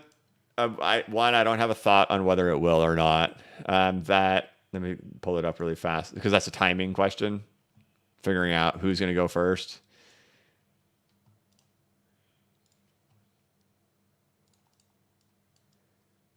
So $1.20, huh? Let's see where $1.20 is. So you're targeting right around here. So you're kind of getting that whole support. That's at $1, right? So you're going for $1.20 up here. So kind of where this breakdown really kind of started at, backtested it a few times and broke down. So you're going for here. So I don't think your general question is whether or not I think that's a good idea, because if ADA did go back into retracements, and like no brainer, man, if ADA got back to $2 and XRP hadn't gone yet, I would sell all of my ADA and put it in. But I think your question isn't actually about your price level or about whether or not I think that's a good idea. I think your question actually is, do I think ADA will go before XRP? Unfortunately, I don't know, right? There's no way for me to really guess on that. Like there's an extreme inconsistency about the timing of when things take off. What was optimistic last time is ADA did go before XRP. But what was unfortunate about last time, and why that's a hard thing to know, is that when the SEC lawsuit happened against Ripple, the XRP actually was leading the way before Cardano. And then when the SEC lawsuit happened, a lot of people bailed on XRP. People who are like even content creators in the XRP community who are still around today, they bailed entirely and went to ADA. So you saw this big flip of ADA or XRP liquidity shift out of XRP as it dropped 70 something percent, 80%, and it all shifted here into ADA at that time. So there was a catalyst event that occurred in here that gave ADA that initial pump and that initial rise. And it was a ton of money flipping out of XRP from people panicking over the Ripple lawsuit. So will we have a repeat of that? I mean, I don't know. And like the ADA, ADA has taken a lot of public relations damage with the XRP community because of Charles Hoskinson. That's not me expressing any type of opinion. That is just fact, right? I think we all know that. So in the event of something happening where Ripple loses the lawsuit, or the case gets delayed 6 months or a year or something like that, would there be that same phenomenon of people jumping from XRP to ADA? Doubt it, right? Doubt it. So that kind of gave the boost. So like your question is, would ADA go first? We actually did see it go first last time, but there was like this big catalyst and liquidity shift that happened in the market at the time from a very unique circumstance. So I don't know, man. It would just be a guessing game for me. Given that opportunity, I'm looking for those opportunities, and I hope they do come. I'm diversified throughout the whole market. I hope there are opportunities where I can like lock in a 300% gain somewhere and then jam all that into XRP, because I'm biased. I'm convinced. Nothing's 100% certain or guaranteed, but I am biased that we're going to see our big time this year, and I want to have as much ready to rock and roll during that. So there you go. I hope that answers your question. I'm so sorry I missed you earlier, man. That was totally an accident, not intentional. Thank you so much. Now I have to find out where I was.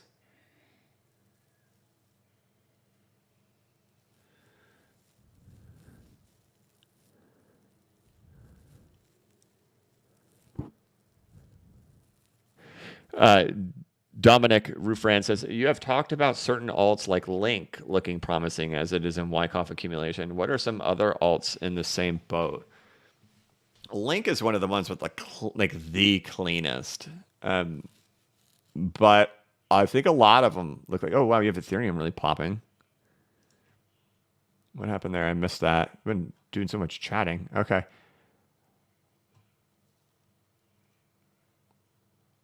I think you have most altcoins looking like that, or looking like, let me see if I can find a clean one. So Solana is not as clean as I would think, but I think Solana's been down here long enough. Like I've sold almost half of my Solana up in here. So almost half my Solana is gone. Definitely feeling a little bit of FOMO on whether or not that was the right decision to make, but I'm not going to back down on it. That was the decision I did make. I'm rolling with it. My DCA on Solana is now down to like $4 with the 50% that I do have, and so that's just going to be life. But this one isn't as clean. But from a time perspective, it feels like it's done enough. But this one isn't clean. Let's find a really clean one.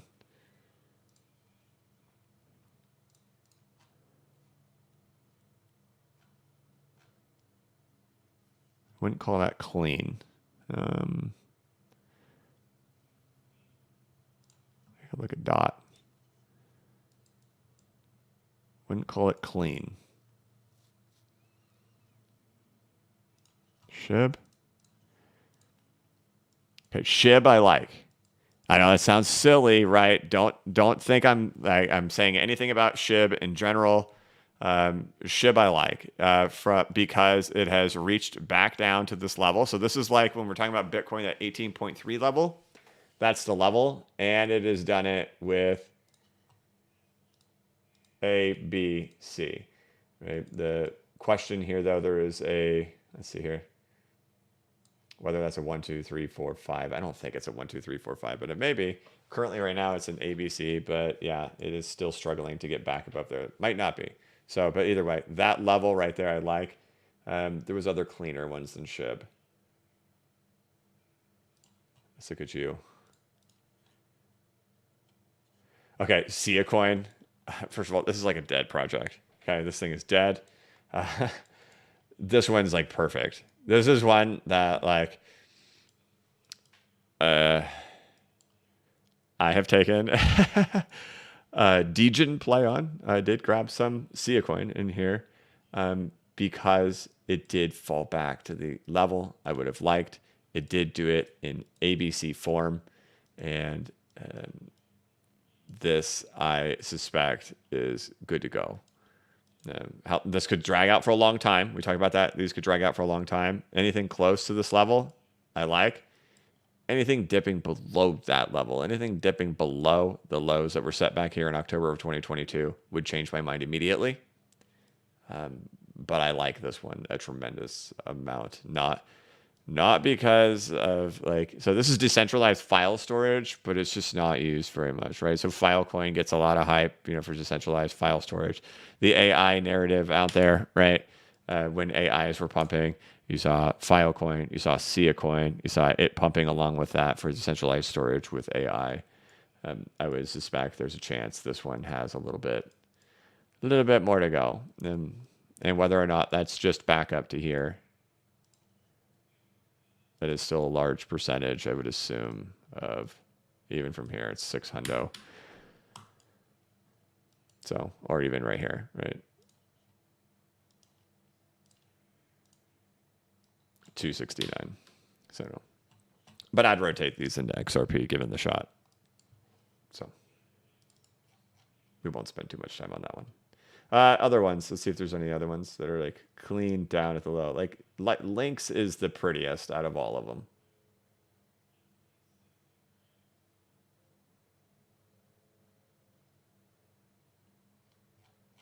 I'd probably just go with Link. That has the cleanest one out of all of them.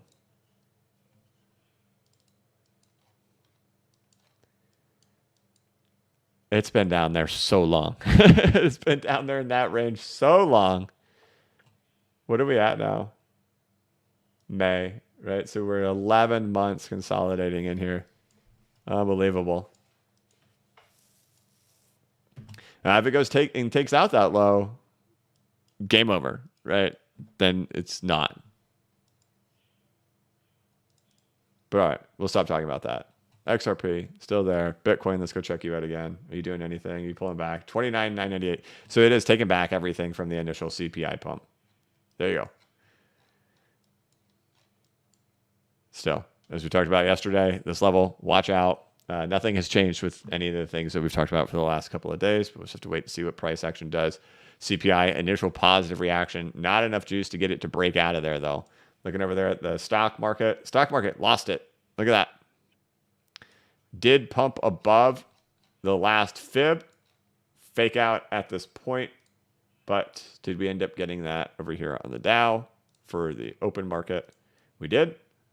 Now poking back bone down below it. So we'll see how this daily candle closes in here. So initial reaction to the market was favorable to the CPI, but no follow through as of yet as the daily candle stays below that fib level.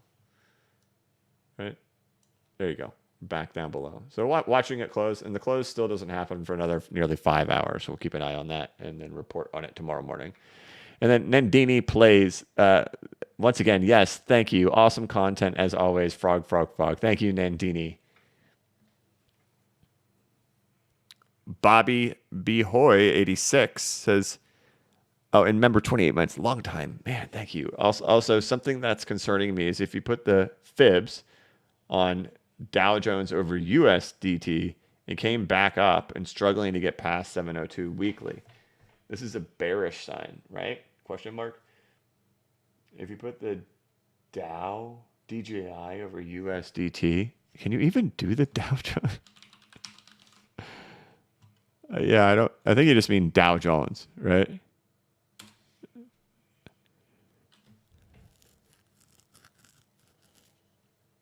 Yeah, this thing. If you're talking about this, the thing we talk about like nearly every day, this should be concerning for sure.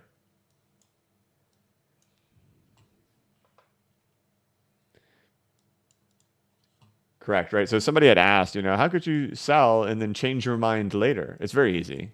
You sell here, wait for the market to make a decision, let it give itself a clear opportunity to tell you what's actually going to happen, and then you can make decisions after that if you want to be bullish or bearish. But there's so many possibilities if you're coming back here, it rejecting and being super massively bearish that, how can anyone make a decision here? How can you change your mind? How could you change your mind? If you sell, you're out, man. That's it. Changing your mind. Of course you can change your mind. But this is a hard rule. This is where danger can happen. But I think this is what you're talking about, right? It came back here. It's concerning. It's bearish. Right. So while it's here, there has to be the concern that this will reject and the stock market will crash into the Great Depression while you're there.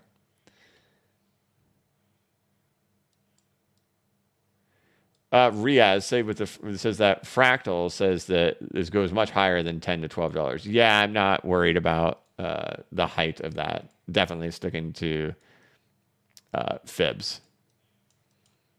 And if it does go much higher, I'll take it. And I guarantee there'll be some dingus out there who says, you said to sell at $11. We're at 16. You don't know anything. I'll be like, okay, fine. That's fine. We're at 16. Congratulations, everybody. We'll take it. All right. Thank you, Riaz. Yeah, but still, no matter what, it'll be 10, and that 10 be 65% out. Dr. Ty, 168. Please hit that like and come back every Wednesday for DJ BCB with the 2X. It's Wednesdays, my dudes. Also, the best emotional advice to weather the storm. Hey, blockchain backer coming out. Oh, and then Crone. C. Rons. I don't know how to pronounce your name. Thank you, though. Yeah, appreciate it, man. You didn't even leave a message. You just threw another 10 spot. Thank you. Gator. Sushi chart on weekly similar to link to. Oh, okay. I don't have sushi on here. Let's do it over here first. Get you off the screen. Is there... Where do I find the best chart for it?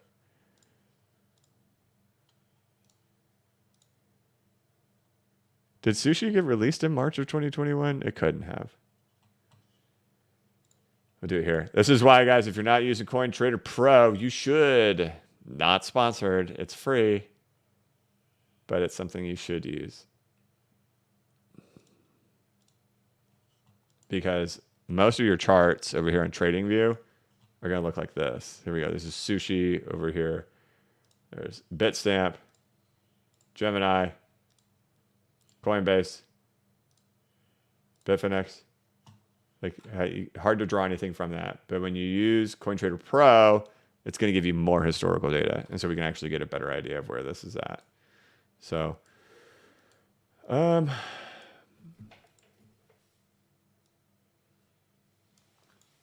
yeah, you're right. I mean, leaves me a little worried to see that gapping right in there for sushi. I would hope that sushi would have kind of closed that out by now. But that's such a long time to spend down there in that zone. So that's the thing it has favoring for it. And 1, 2, 3, 4, 5. It's not behaving like 1, 2, 3, 4, 5. It's already completed 5. So yeah. Looks good. I haven't followed sushi much, right? I kind of like chose like, you know, you got Uniswap or you got sushi. Definitely looks good. That's on my radar though. That would be on my radar for sushi swap. But there's such an open gap down here still. But it's dang close, right? So like, look, where'd you bounce? Right on top of that thing. Nailed it. I don't know. It might be good. It might be good. Can you buy that over there on Coinbase? Yeah, you can. There we go. Bitcoin. First bigger move down happening here in just the last couple of minutes. Bitcoin shifts down the list. There we go. All right. All right, cool. We're all caught up, guys. So that's kind of what we have today. So even everything kind of pulled back, right? So everything got that initial reaction, such as of gold, Bitcoin, the stock market. Everything had like an initial positive reaction. You can see most of the market is now red. Coinbase is down the most. Lots of yields have flipped green. Metals still green for the most part, but taking a lot of it back. And it looks like this is gold and silver. Let's see if silver has too. Yeah, have held support here for just a minute, while actually it's been cryptos that have taken a little bit of a plunge here. And then let's look over there at Dow Jones, down 20 points. So what have we seen happen today? We saw the CPI data get released, right? It was a great reading, beat expectations. We are now, even though the year-over-year inflation is at a 5.0% for CPI, we know that over the course of the last 9 months, we've averaged about a 3.2%. The next 3 readings, and so long as we maintain the current velocity we have been for the last 9 months, by the time we get to July, we'll be at a 3.2% year over year. That's what we've mathematically calculated out here. We got a really good reading today, this morning. The markets popped on the news, but everything popped, right? You saw the stocks pop, you saw crypto pop, you saw gold and silver pop, while yields took a fall. now that the market has been open for, oh my gosh, it's been almost 2 hours at this point, and I'm still streaming. 2 days in a row. It's starting to take it back. So we got a good reading, but we got kind of a false pop, and the market has not been clear on what it thinks of the data.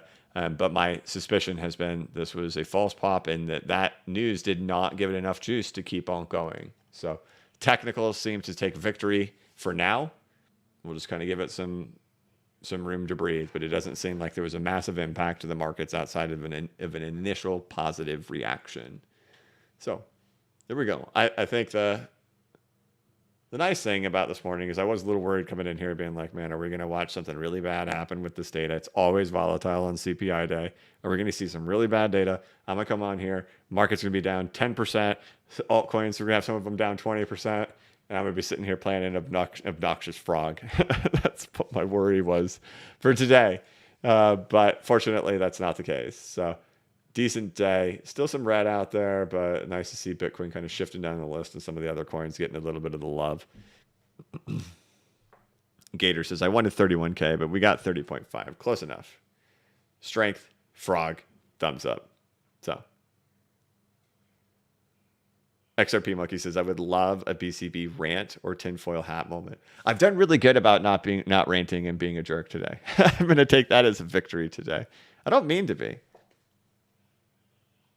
You meet me in person, I'm genuinely pretty pleasant. not too much whining and complaining. You just got a lot of people trying to poke at you on the internet.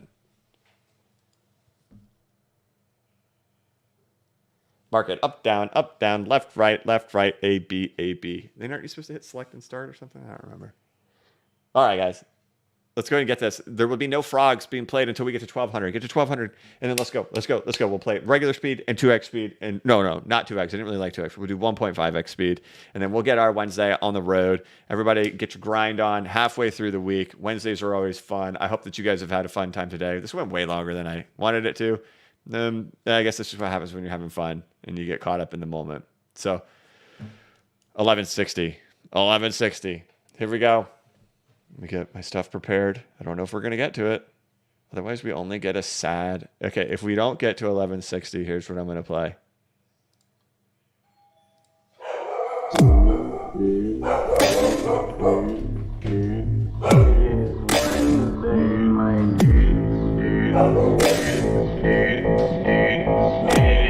Okay, I can't do that. That's too loud. Hold on one second. My dog is losing his mind.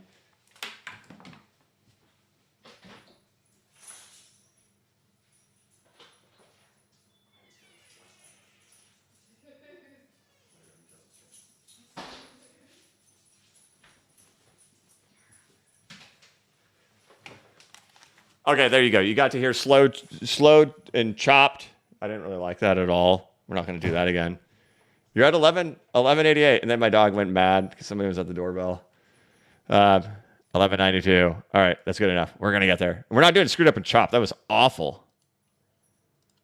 That was horrible.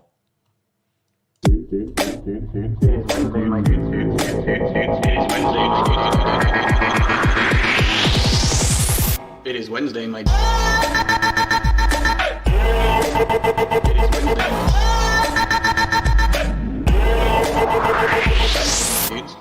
Nice.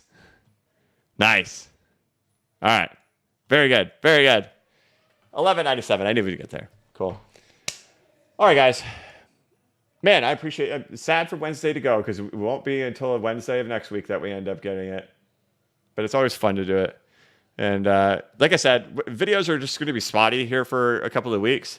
But don't worry, we're not moving away from that. Videos will still be the primary focus of this channel.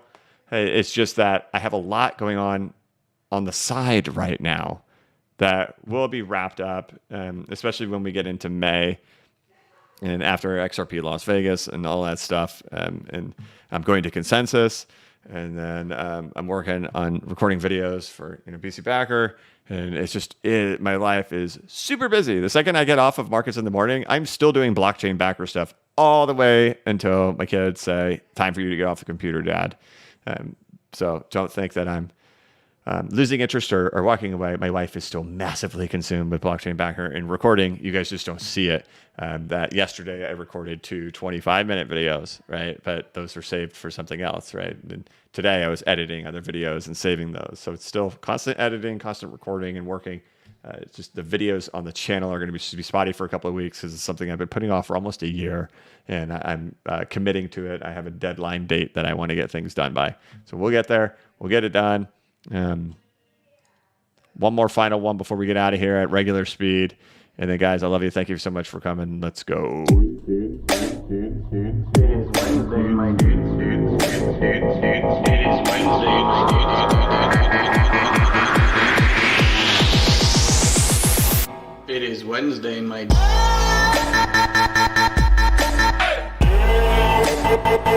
It is Wednesday, my dudes.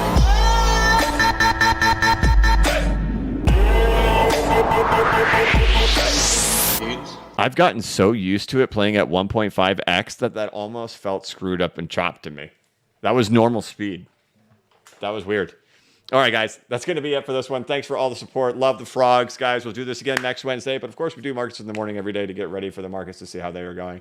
Hope you guys got an insight into what's going on out there today. We got a good CPI release out there. Markets initially reacted positively, but technicals seem to be taking over, and markets stalled out from here. Otherwise, I will catch you guys tomorrow. I want to thank you so much for watching. If you could, please like this live stream and give it a thumbs up. I'm pretty sure I've already harassed you guys enough for that. If you're new to the channel, please subscribe and hit the notification bell so you can be notified of when I create new content and when I go live. As always, this is not investment advice, and I am not a financial advisor. But if you ever need a pick-me-up or a little bit of reassurance, just remember that the blockchain backers got your back.